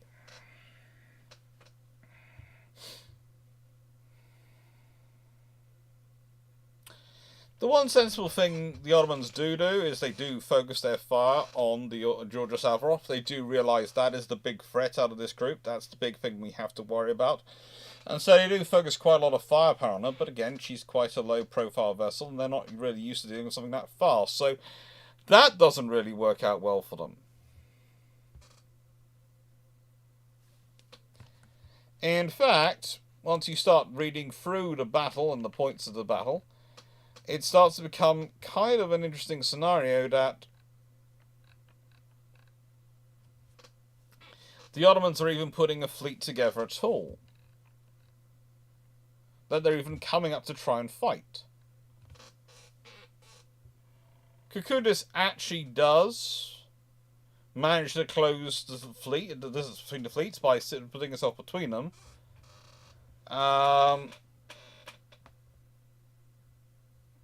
To try and close in. Basically, he's trying to use the spacing on the German ships as armour for himself, because if he is able to slip between two warships, if they engage him but overshoot, they hit their ally. That's going to delay their rate of fire. It's like all these ships have a theoretical rate of fire. Ignore it once you're in battle. Ignore it completely.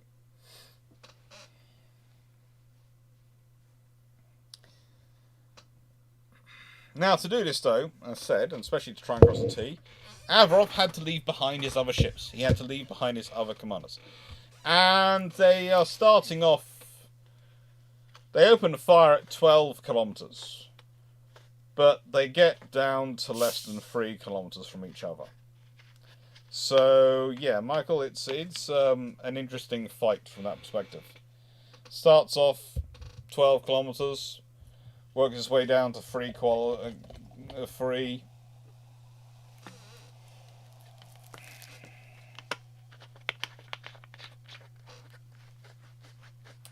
Now, the thing is, when he divided his fleet up, what he unintentionally did was actually created a pincer movement. What happened at that point, and we should all really know. At that point, when the Ottomans see a pincer coming, they A, start withdrawing their ships, or B, and this is the more simple one, go into full panic mode. What do we think? Do they start withdrawing their ships, or do they panic? Just type A or B into the chat, whether you think it's A, they go into the fight, or B, they panic.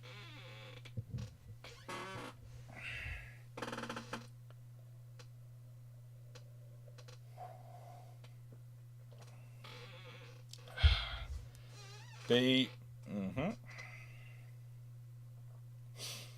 coming in. B, lots of B's coming in. Well, what happens is... Oh, ad time. I will do the ad quickly now before I answer the question. Then it's sort of sorted out and we're done.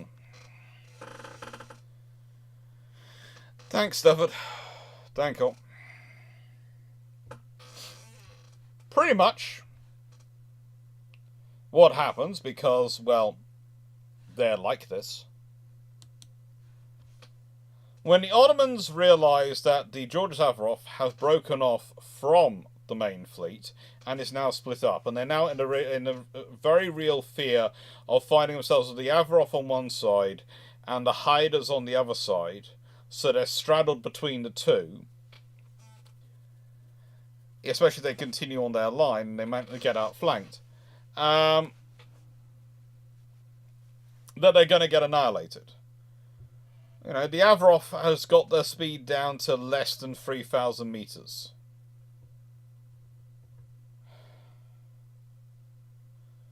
So they basically start to make 160-degree turns as quickly as they can, and then try and race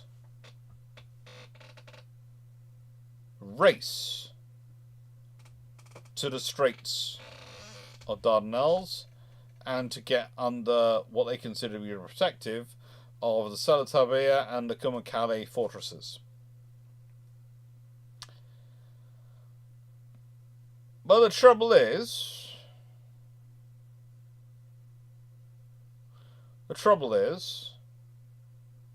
they're doing all this, they're getting fired on by Avarov. Avarov takes itself under Contundus, is straight into the range of the enemy guns without bothering at all. He really doesn't give a flying hoot.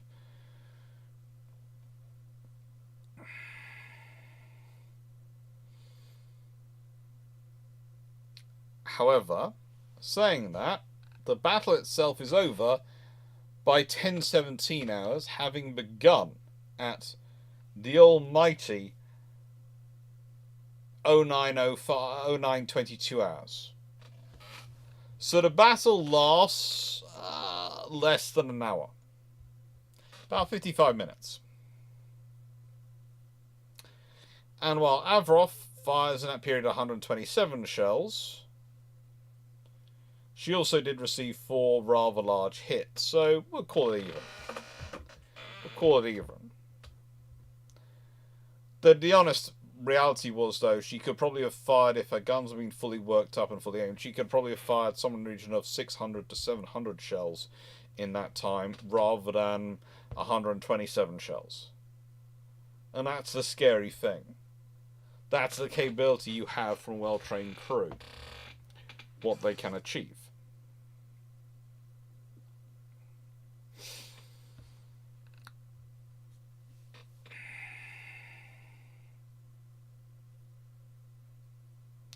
realistically, as much as his recklessness does get him made a bit of fun of, including by me, you have to think that Conturitus knew exactly what he was going to do. He knew how he was going to win the fight. He was going to use the Japanese first all off their popinjays against them, and then he was going to use everything else against them. And he did. He did. That's how he won the war. Because, honestly, again, I will say this, the navies do win this war in many, many ways. The armies keep marching places where the Ottomans claim to have a garrison and finding nothing there. They do have some fights, trust me, they do have some fights, but some of them, they literally turn up and go, "Where are you all? Where are you?"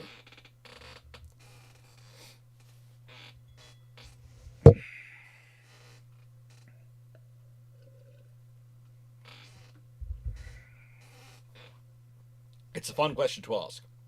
Where are you all? And it's something the Ottomans had to get really quite used to.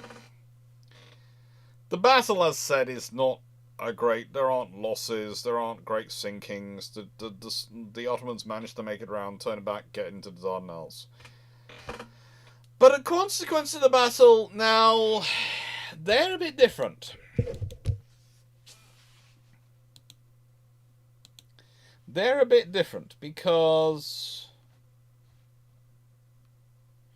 you end up with the Battle of Lemnos.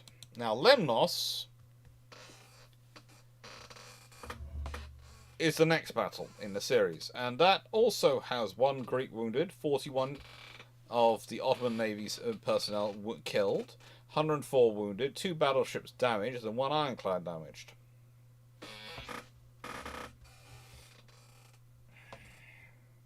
And it was all there as an attempt to try and retake the Aegean Islands. Retake the parts of Greece they'd lost, which are right on top of their coast.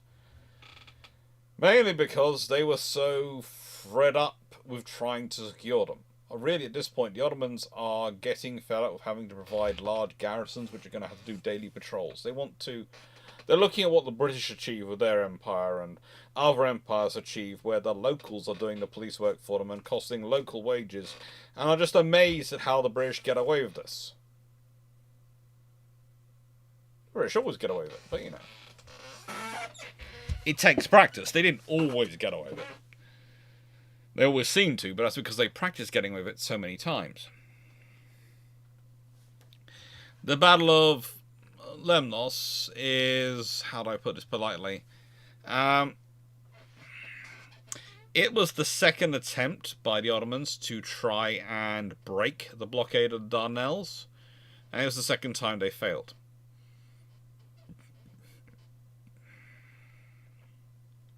It actually did make the Ottomans decide to withdraw from basing in the Dardanelles and focus its entire number of personnel on the Aegean island as requested by the Greeks, or orientated by the Greeks, and requested essentially previously by the Greeks, who now had control of it. So it's a whole thing, that whole scenario going on.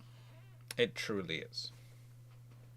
And the Battle of Lemnos is pretty much a good example of like fulfilling like, because it is the confidence, the fury in many ways, which have been integrated into them by their previous,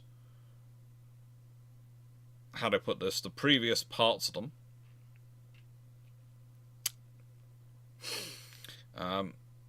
You know, the previous battle, the experience of the previous battle and the previous operations, which has given the Greeks a bit of a moral ascendancy when it comes to fighting the Ottomans. So that means that at the Battle of Lemnos, they are fully prepared to do all sorts of nutty things to win, and they do.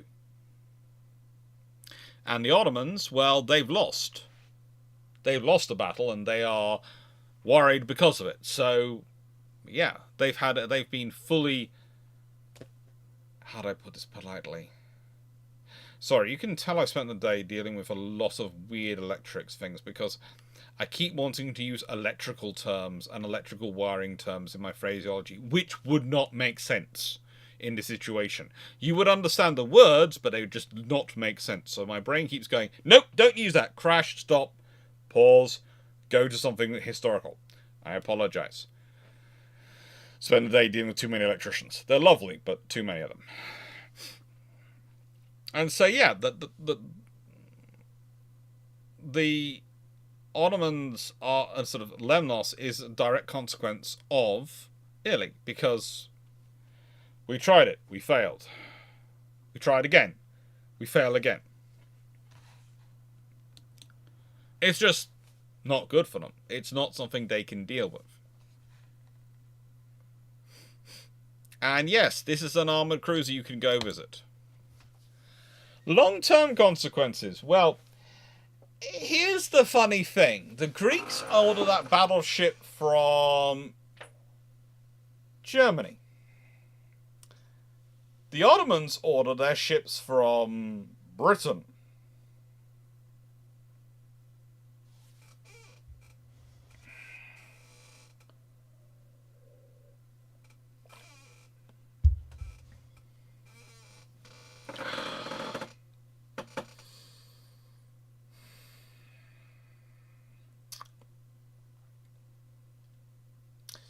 The Ottomans basically come out of this battle, this war, with an obsession on firepower. Not necessarily on long-range firepower, although they want to have a successful range capability. But they are obsessed with fighting in the Aegean. And let's be honest, you're not going to be able to get that far away from each other in the Aegean.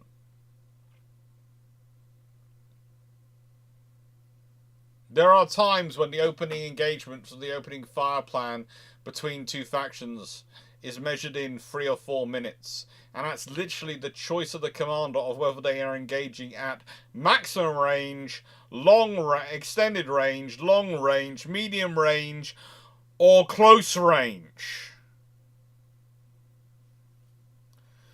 You need to refill on Brian Brew and chicken nuggets. No, but I do have a long day of streaming planned tomorrow. If you know about Hearts of Iron 4 with Garius the Brit, and I also have a doctor's appointment tomorrow morning, so I may or may not do Discord this evening. I usually do Discord, I know, but I might not do Discord this evening. I might just head off to have a rest after the day, because yeah, the joy of doing the electrics was also being part of the electrical program and helping out with it and making sure it was done to the standards it needs to be done. And they did a very good team, because they're out of something like 30. Well, hang on, no, there's Demon there, so there's something like 60 ports, and out of 60 ports installed, there are 5 which have failed on none of them have failed for more than 2 wires. So there's an 8-wire system through RJC45 head or socket, and yeah,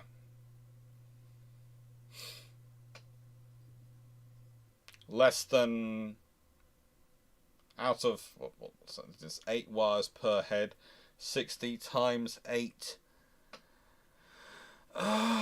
That'll be 480. Yeah, 480. And of those, there are 12 wires which are not quite right out of 480. Freaking brilliant. That's an error margin of what? 2.5%? We'll take that. We will take that, definitely. None of the ones I did. None of the ones I did.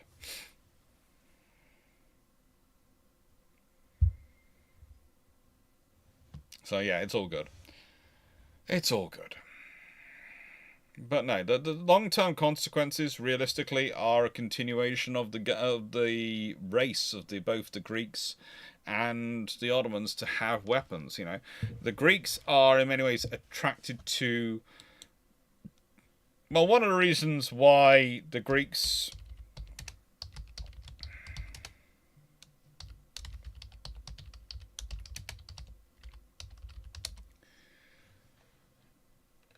one of the reasons why the Greeks like the ships they do, in terms of their navy, why they like having the warships they choose in this period, especially the Lemos, which of course the Idaho and the Mississippi class vessels they get. They like them because they have the power to dominate the Aegean. And that, for the Greeks, is the important thing.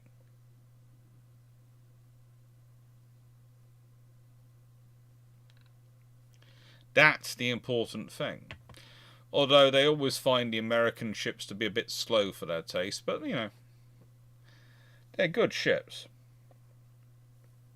They are good ships.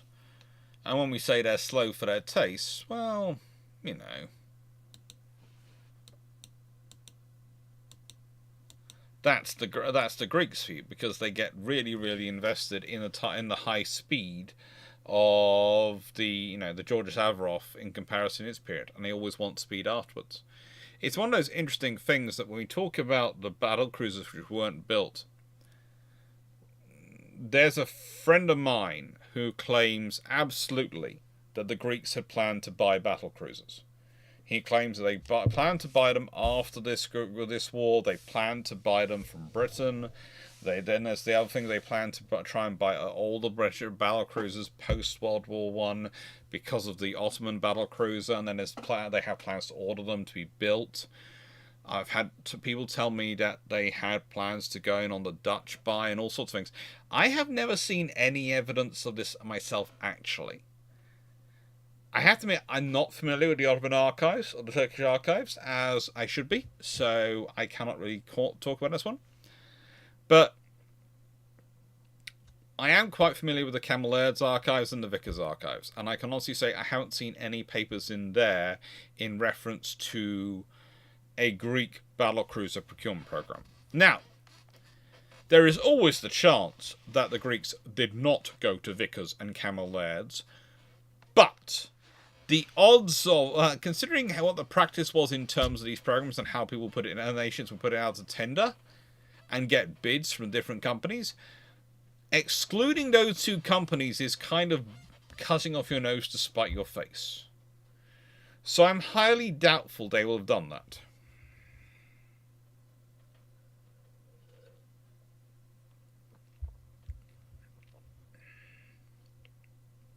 Highly doubtful they will have done that. Which leads us to the summary, and this one lovely picture of the battle. So, what is the Battle of Elli? What's the lesson of it? Well, the lesson is, it's not just having the ships. You see, for this kind of battle, honestly, you would expect the German-built battleships to have an advantage.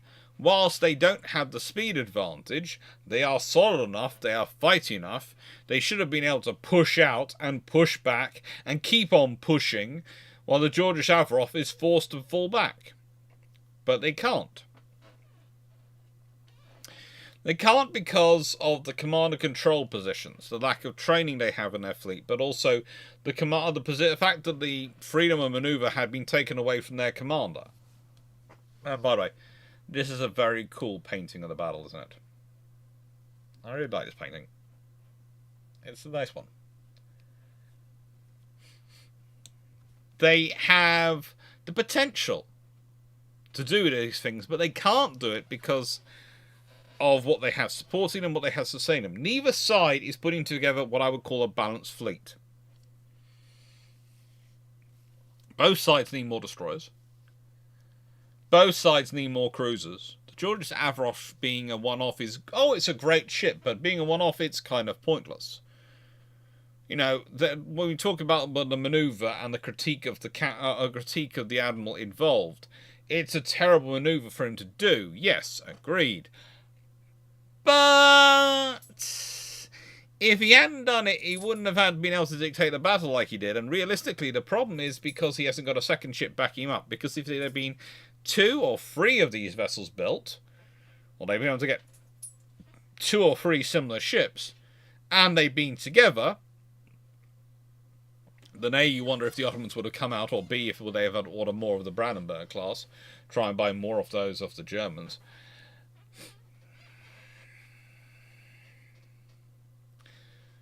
Well, they might have had to do that, but alternatively, they could end up fighting the force as it was, and they could have found themselves with 3 George Savarofs on one side, 3 Haidars on the other side, and destroyers streaming down the middle. Either way, they needed more destroyers. Now, the question put forward by Michael is quite simple. Did both countries even have the money for a more balanced fleet? Yes, they did. The main trouble for the Ottomans is corruption. Its massive problem is corruption. For the Greeks, the main problem for them is having the courage to spend the money. Let me explain what that looks like. For the Greeks, their issue is that they are building themselves up to be a maritime economy, but they don't yet have the infrastructure, and they like to keep quite tight control of the purse strings of the building project because they don't want to get themselves into trouble. So one at a time makes sense. Building 2 more in Italy, especially when you're buying, well, one of the, Georgia Savarov herself is pretty much bought off shelf from the Italians as she was under construction. So that's the thing. The Greeks are, basically what you're suggesting is the Greeks would go out to nations which are building ships, which maybe don't want to finish them, and go, well, actually, that should be quite useful. Shall we buy it? And maybe that's not a George Savarov. Perhaps they go to Britain and they buy one of the ships which are being built there for someone else, or America. One of the things that interests me is why they didn't order a battleship from America as well as Germany, because when you look at the exchange rate, surely America would have been just as cheap an option. I can understand why you go Germany.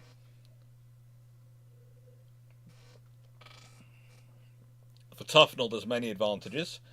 There's also the advantage that it's possibly going to put a spanner in the works of the Ottoman-German relationship. After all, what's the easiest way to get a friend of convenience to switch to your side, to find you more convenient? Give them money. The Greeks realised that the Ottomans are not the Prussian, or rather the Germans' bosom buddies. They are allies of convenience who are paying bills.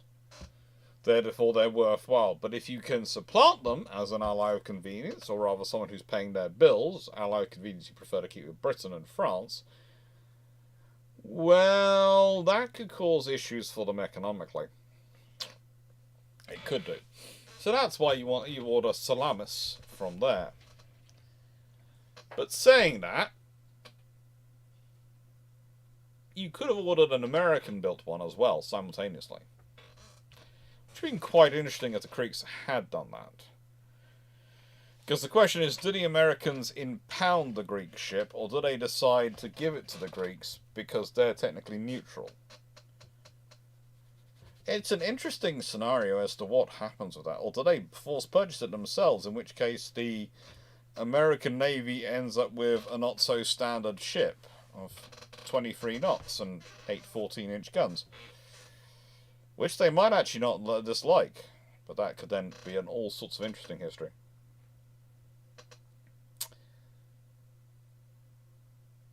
There were some issues for the Greeks in this war, in that, of course, as they're in a fleet in expansion, when the ships arrive, especially new destroyers arrive and need more crew, or the George Savarov arrives and needs more crew, that causes disruption across not just those ships, but also other ships by removing people from those other ships.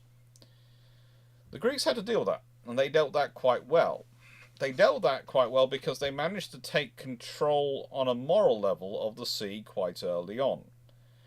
They managed to establish a reputation for action, and their admiral was regarded as significantly bloodthirsty. That did have an impact on the decision-making that the Ottomans implemented into vis-a-vis naval operations.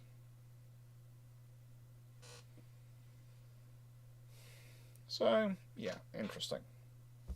So what I'm going to say is I'm going to take questions for about another 20 minutes, and then I'm going to toddle off for the evening, I think.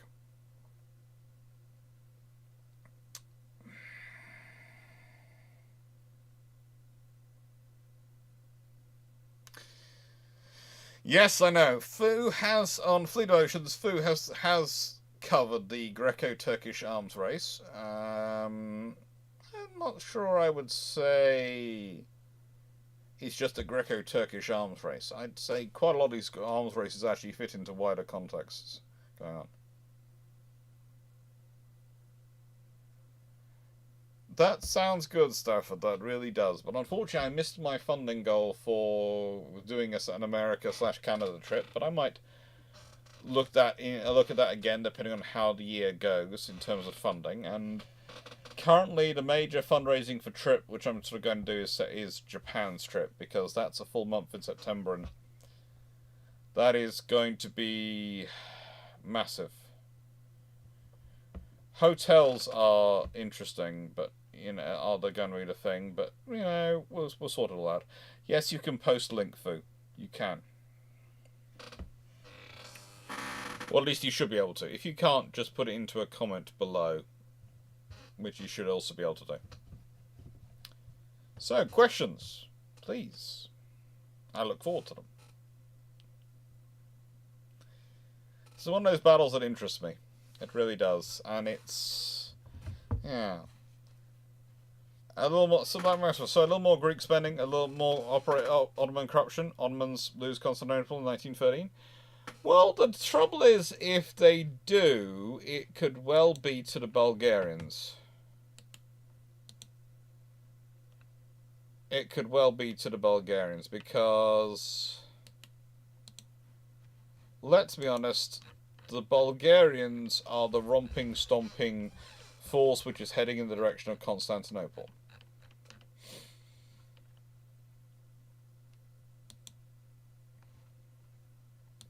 And actually get pretty darn close to it, honestly.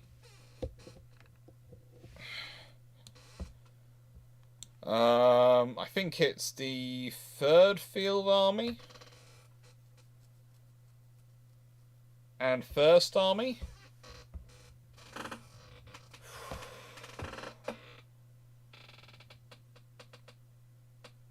Which are the ones which actually are facing off against Constantinople and heading in that direction. The possibility you get is, if the Greeks do defeat the Ottoman navy, do they manage to force the straits against the guns? That's an interesting scenario, because maybe they could, maybe they couldn't. But if they had done that, if they had made that and managed to make that path up there,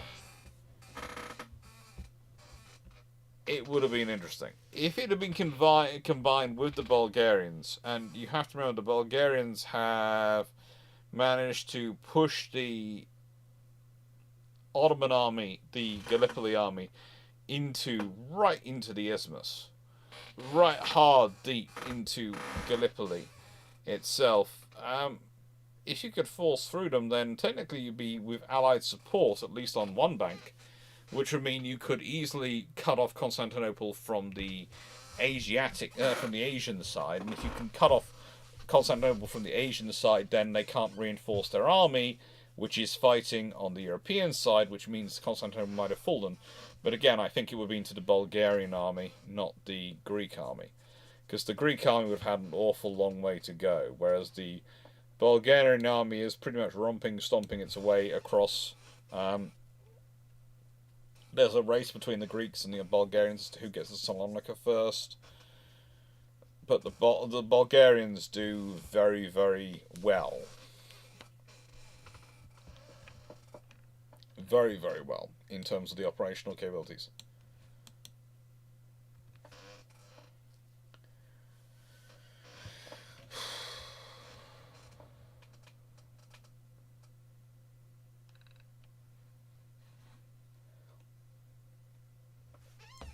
Thanks, Stafford. It would be nice. Let me put it this way. I would love to do Canada as an extra one this year. I would love to do America this year. I would love to visit America because there are a lot of people I need to say thank you to in America. There's a lot of people I need to see, and I really want to see an American aircraft carrier actually be as a historian and go around it. I was quite. If you want to see a really good video, if you go and look a really good video, and this is not one which many of you might be recommended, but I'm going to recommend it to you to go and have a look at.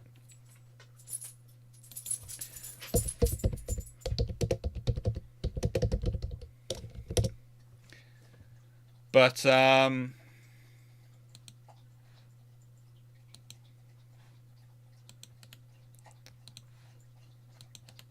this one.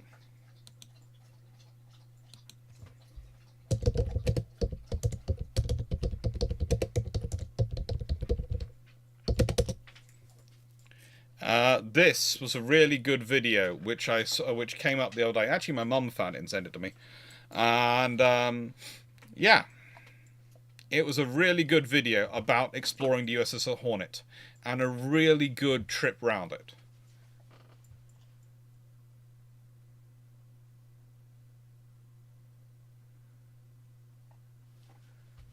Oh, the possible USA there. I was hoping to see Midway. Midway is the one I really want to see. I want to go see the American armored carrier.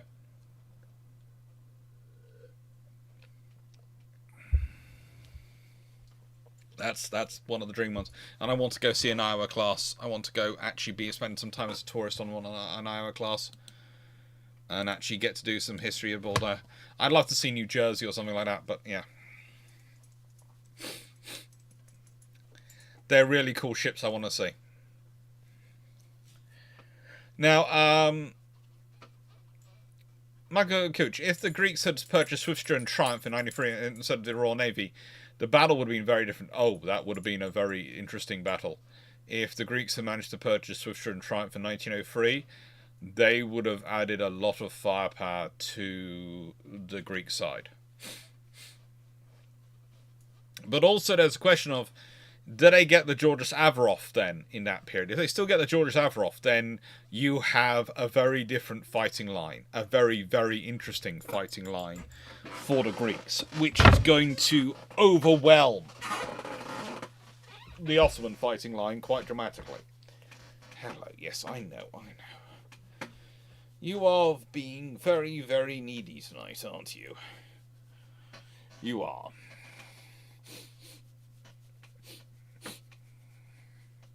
Anxious for done.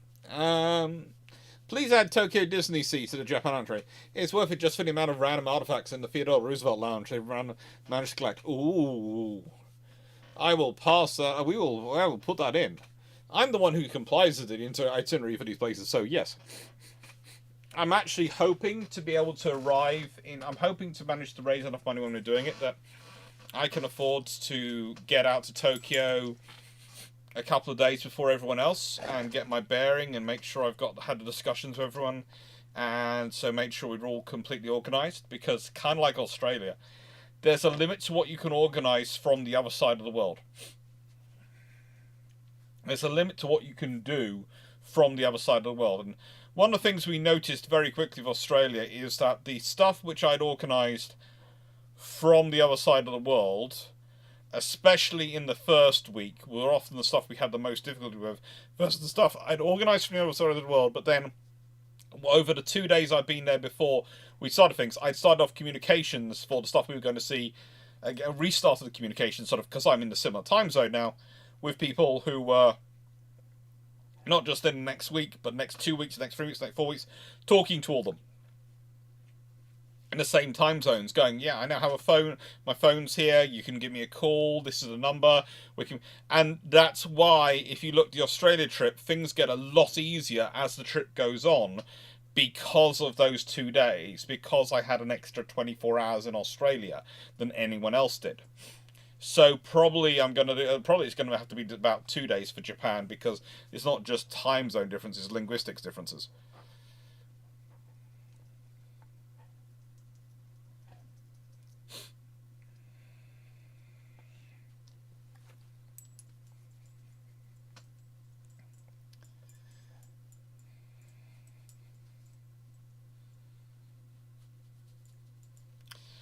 So if the British and or French had joined in because of commerce raiding, could have led to the Ottomans being split up earlier.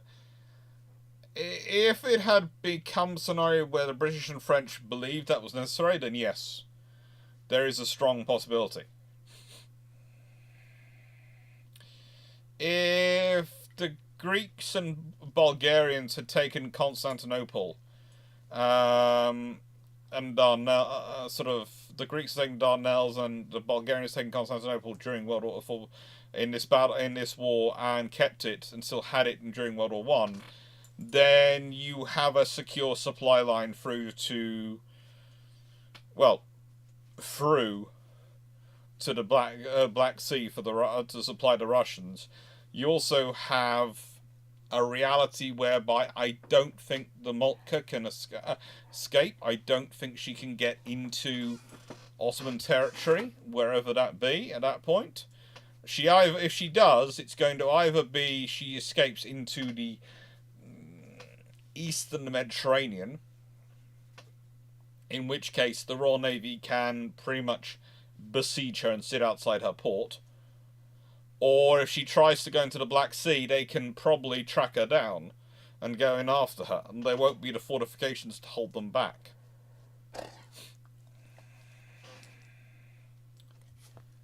Backer awards I think some of them are in the post. I'm not sure.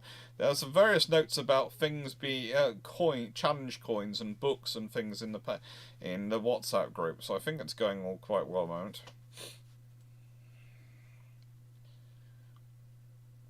H1, ours in Long Beach is very worthy and not that far away from the Queen Mary, although regrettably that ship is in good condition.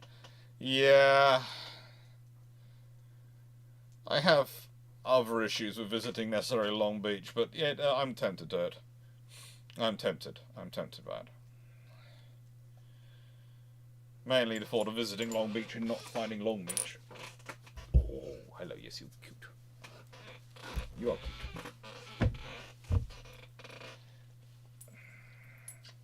Will you take the high-speed train to Japan? Yeah.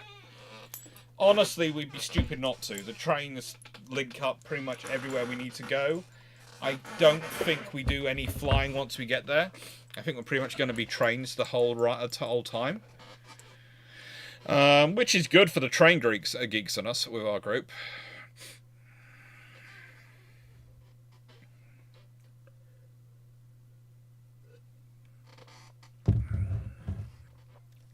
Bulgaria was a central ally in World War One. Bulgaria was a central ally in World War One because they didn't really have much of a choice otherwise. The thing is, if Bulgaria has done this far in terms of the Ottoman Empire, the only way they're going to have got that is if the British and the French have helped them out. So whilst they might be a little Prussia, they're also got a lot of realism. The Bulgarians are not going to be siding one side for the sake of it. There's got to be a realistic value for them in doing it. So I wouldn't be surprised if this war goes that way, if Bulgaria does a Italy on its alliances. Either it'll go very neutral, or it will go hello.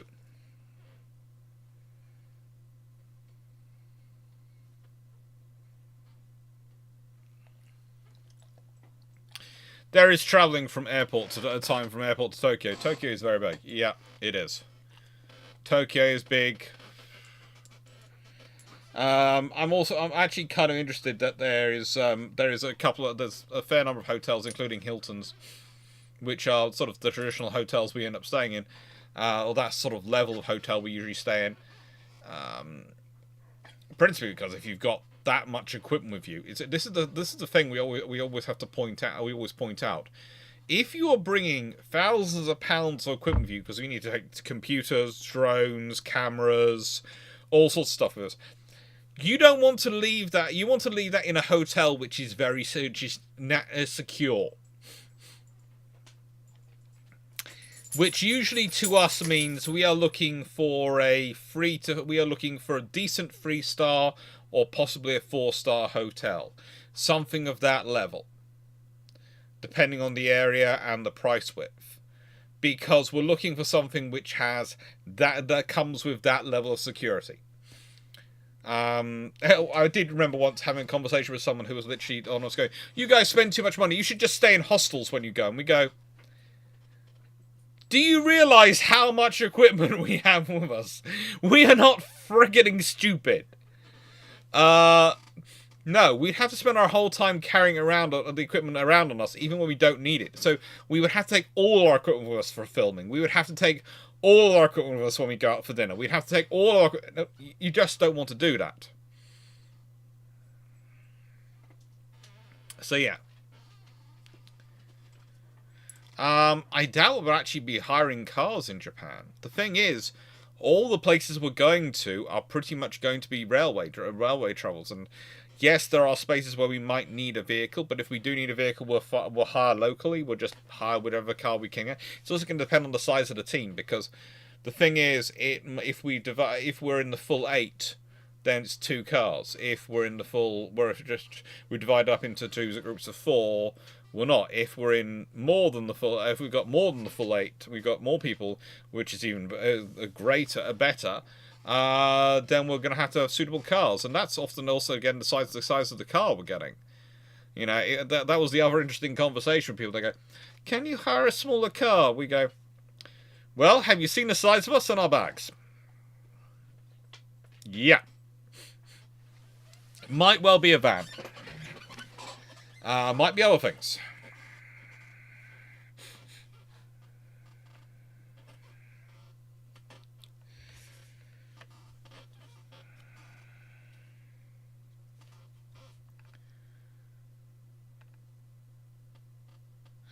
Will you visit the Kato train store in Japan? Yes, I'll be visiting the Kato train store. Yes, I will probably be bankrupt after I leave it.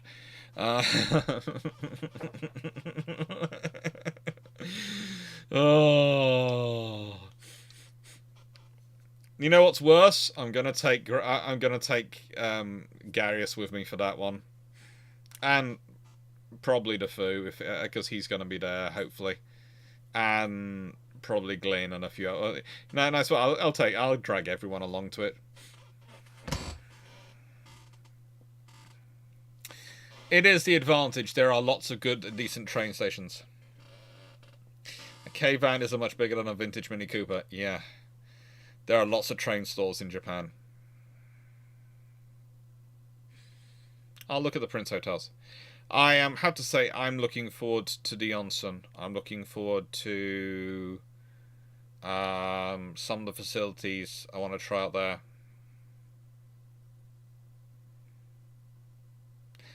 To be fair, Monday wasn't a mess about questions. It was mostly about the chieftain. So yeah, there were going to be some questions skipped on Monday. Yeah, Phil will get to them. Don't worry about it. Fleet will have fun. Fleet will have fun.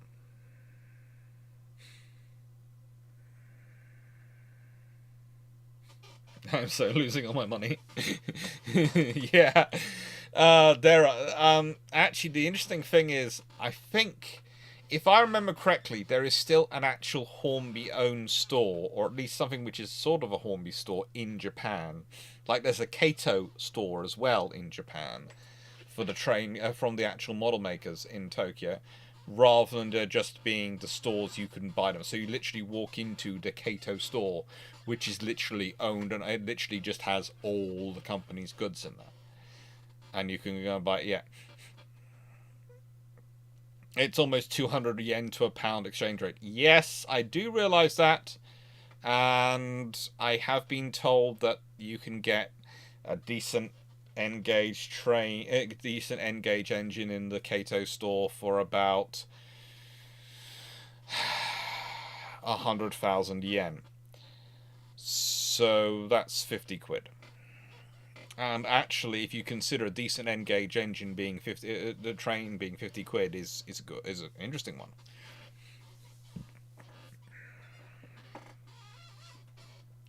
No hot tub historians, please, in Onsens, though.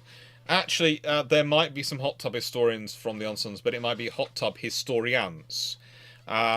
because I've chatted with some of the other shipshape crew, and we are sort of considering doing a because there's one specific one we're looking at, and if they wouldn't mind letting us do it because of the position it is and because of what the onsen's theme is, we'd like to do a sort of brew ships from the onsen.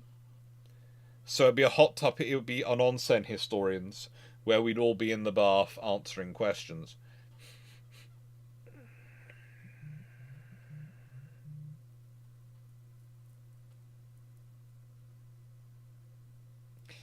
Yeah.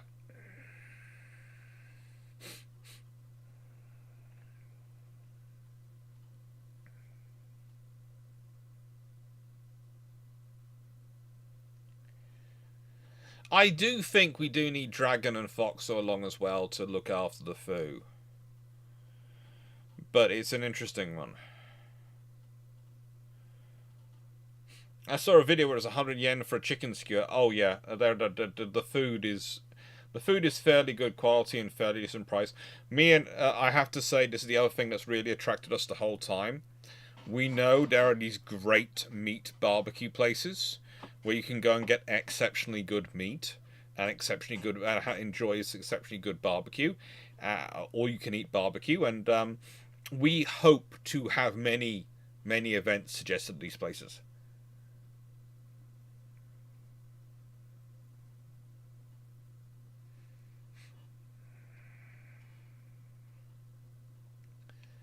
Vernon, a traditional way of doing Japanese onsens, though.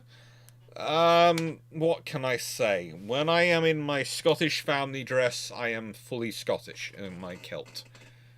I believe in doing things the traditional way.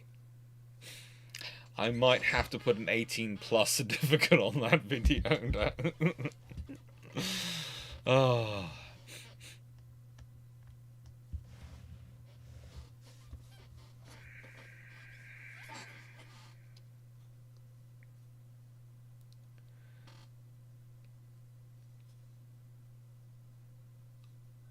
Very cool, Shishay. Thank you.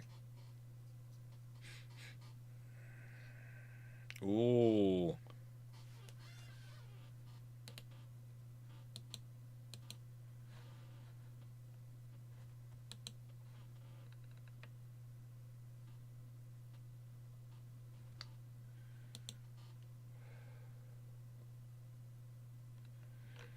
Oh, there are so many things. Oh, good lord, yeah. I'm gonna put this through to the WhatsApp group.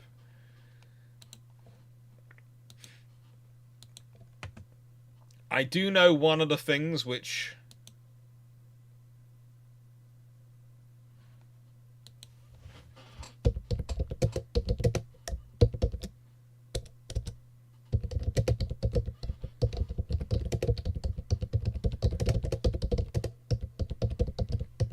which Drac is looking forward to, and Gareth is looking forward to, is dressing up in full samurai gear.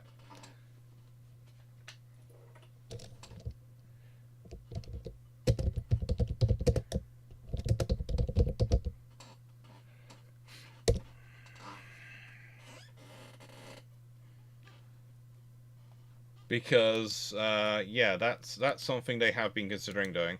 And the Dans, definitely. I can see the Dans both being fully clothed as samurai at some point.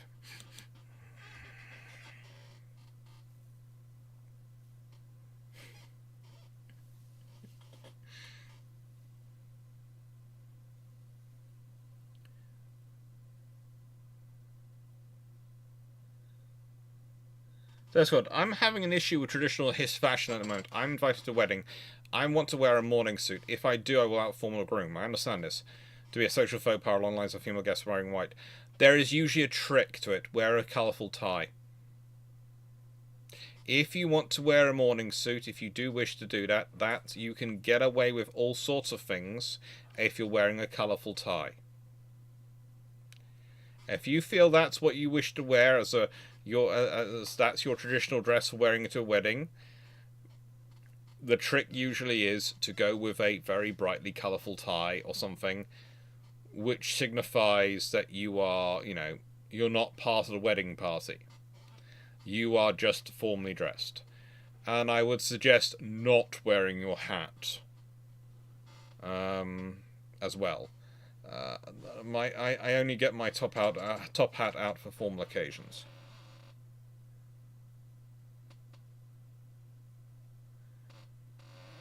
You can hire a castle to do that. We could hire a castle to. There are many things we could hire a castle to do. There are actually positions where we might be. There have already been people chatting to us from Japan. There are some seriously nice people we are getting in contact with me, and it's very nice. We will need Japanese culture training, yes, but we are getting some lovely people in contact with us, and lots of people suggesting it, and we are trying to take on as many people as we can of us who have understanding of Japanese culture, so we'll be okay.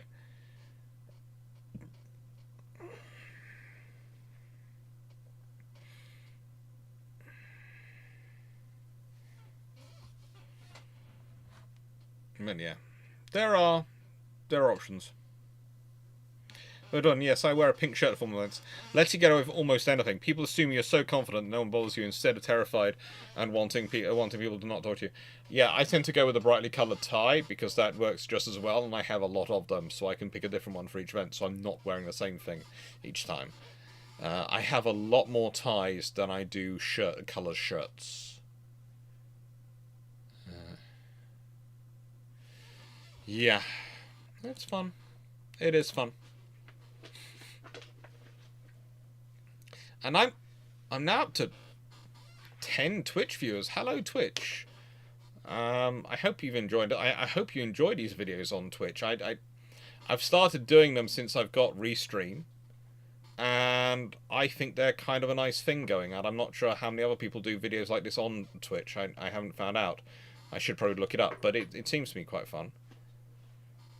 I'm always happy to answer chat questions in the chat, which I think it's still picking up both sets of chat messages. Yeah, it's both are still green. Right.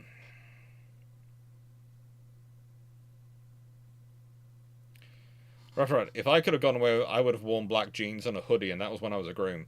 That's definitely not allowed, Raptorat. Definitely not allowed. Goodness gracious me, my mum would kill you. Last time I was at a family wedding, it was a family wedding, and I ended up in the wedding party as best man, because the person who was supposed to be best man, the stag do was the weekend.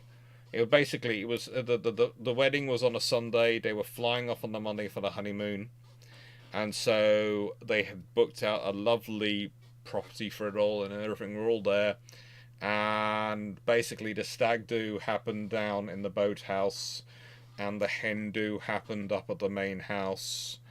And well, when you've got a family our size, it soon works out easier to book a thing, and that basically the family sort of divided between two. Anyway, the best man managed to get sufficiently plastered in fear of making his speech that he managed to make himself have to have a hospital trip the next day. So he kind of missed chunks of the wedding. So So I had to step in as best man. I was stone cold sober, and frankly, didn't mind. Knew the groom well enough. Wasn't too bothered about it, and it was just easier because I already had a suit and was there in my sort of, well, when I say suit, I had the full required dress, including the kilt, in the correct colour, because I had the family tartan. So yes, that was on, and I was fully Scottish, and I did my duty, including the sword dancing bit, which is always a fun thing to do. And yeah, But you do it. Down in Cornwall, I'm happy to say it's mostly suits. So, you know, it's slightly less chilly.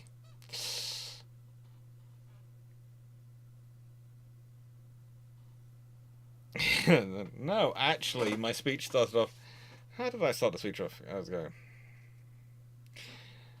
One of Winston Churchill's most famous quotes is when he was accused of being drunk, he responded, "Yes, I am.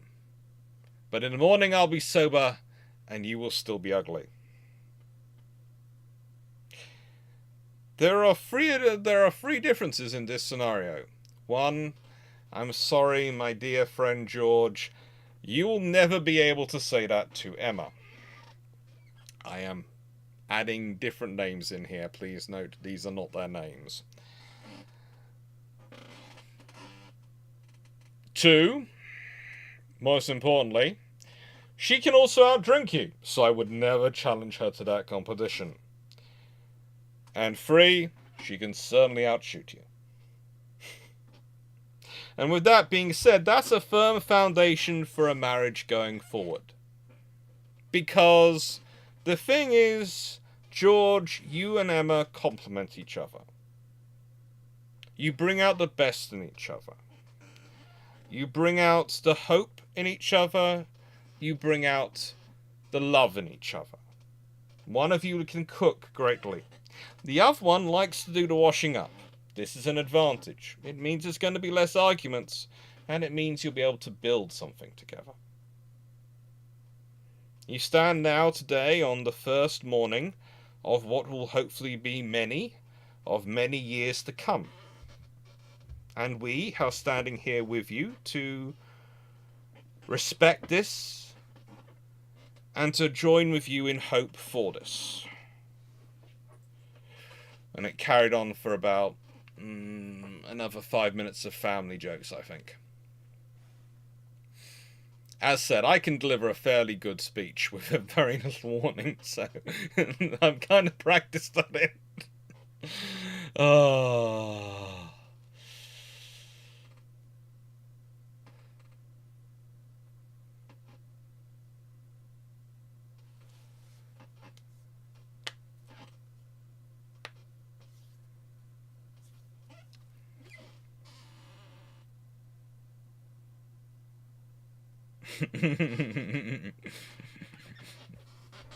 Yeah, the trick is always start off with something so random, everyone's looking and going, "What the frigate are you on about?" And then carry it on.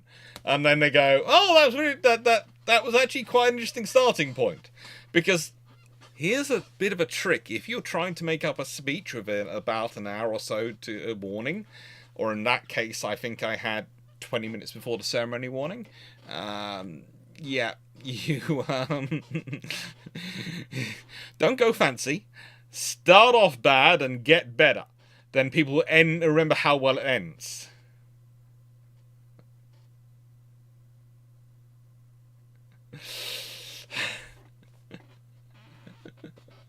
It works. It really does work.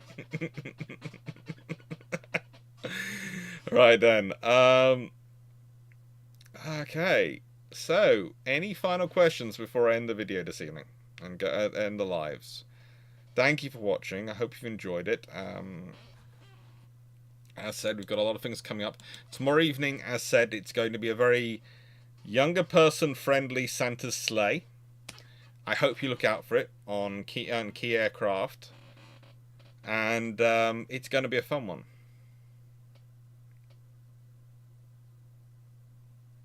And tomorrow, there could be quite a long stream, because me and Gareth are planning on doing the Hoi 4 stuff, which we're promising for ages. Builders allowing. Builders allowing.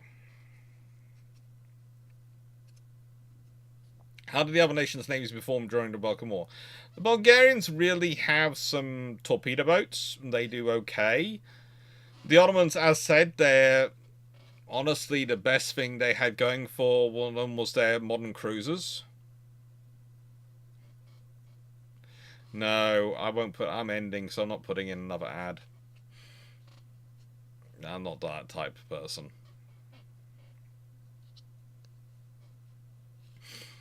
It works. But yeah. Okay. Thank you very much, everyone. Hope you enjoyed. Hope you found it interesting. I always enjoyed a Battle of Elli. And it's one of those battles which, well, it doesn't really get enough attention. One interesting things I was surprised I didn't get was what was the impact on World War One of this battle. Not a lot. Most people looked at, most navies looked at the Battle of this and the Battle of Lemnos and just went, none of us are going to be outrunning forces like that, are we? No. As said, BT might have looked at this and thought, well, I could maybe do a naval operation like that. And yeah. Thank you, Timu. I need to remember you're not allowed to have a speech if I'm getting married. Timu, don't take this the wrong way. But I have now delivered... Actually, I was working this out with my friend Nick the other day. How many best man speeches I have delivered.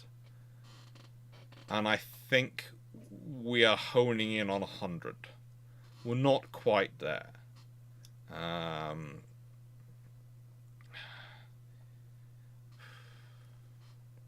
Not quite. But I have now been best man in more weddings than I really do care to remember.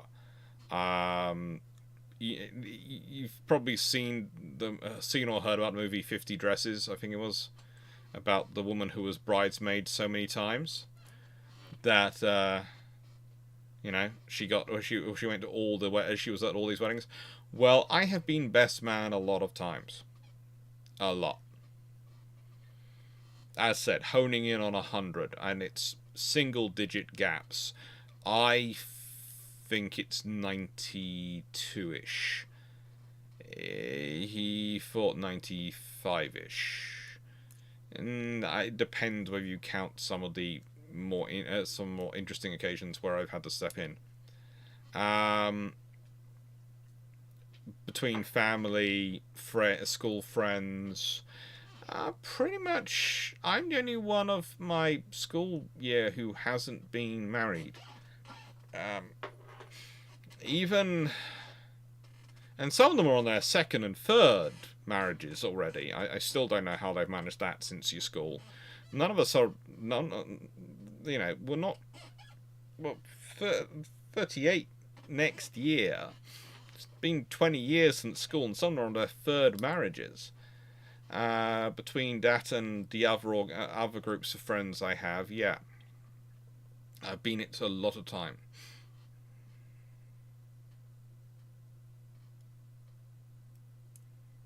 Several weddings, second and third. So there is one where I have now been one person who I've now been best man for 3 times.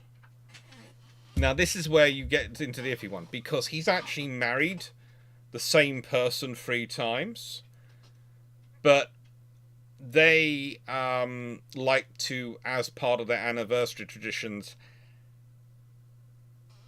have, for some reason, they decide to renew their wedding vows and have a thing. So this is why I say it's 92. I say it's 92, and my friend says it's 94. Because for them, I have literally been best man now 3 times. They've never got divorced. They just, every 5 years, they get married again. They do the ceremony again. And in a different way. And it's very nice every time. They've got the money to do it. They both come from quite wealthy families. They're lovely people. And they just organize a big destination wedding and get married again. And I'm the best man again. It's just a case of, great. Thank you. I think there's another one of them coming up at some point. Oh, frigid it is. Oh, good lord, because it was the last one was just before COVID, wasn't it? Oh, good gracious me.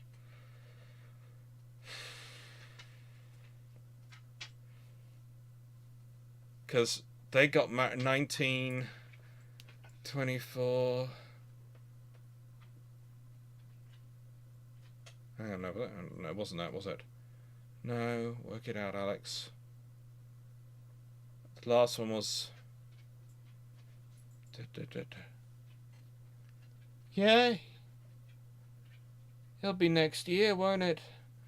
Oh, good lord, it'll be next year. So, yeah. There is something to say for doing that. Oh, goodness. I'll be getting... if they're on key, I'll get the invitation in January. And then I'll get the phone call. Do you want to go out to lunch? There's something I need to ask you. Okay. Do you want to be best man again? Yeah, go on. YouTube is yelling me. Anyway, take care, everyone. Thank you for watching. Hope you enjoyed. And just thank you. Hope you had a nice evening. And see you tomorrow for Hoi 4 if you're available. And hope you enjoy the Santa's Sleigh thing when it comes out. And hope you enjoy the rest of the stuff when it comes out. Take care. Who is older, you or Drac? I think Drac just. I think I'm the youngest. Or rather, I was the youngest in the shipshape crew before Fu joined.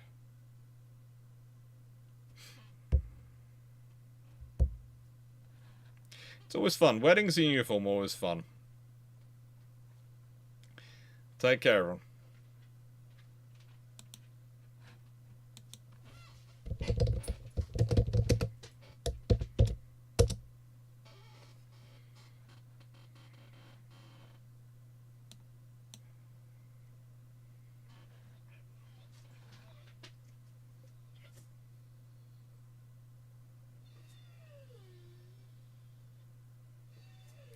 Okay, Fluff, I'll put you in the garden again. Just give me a second to time this off.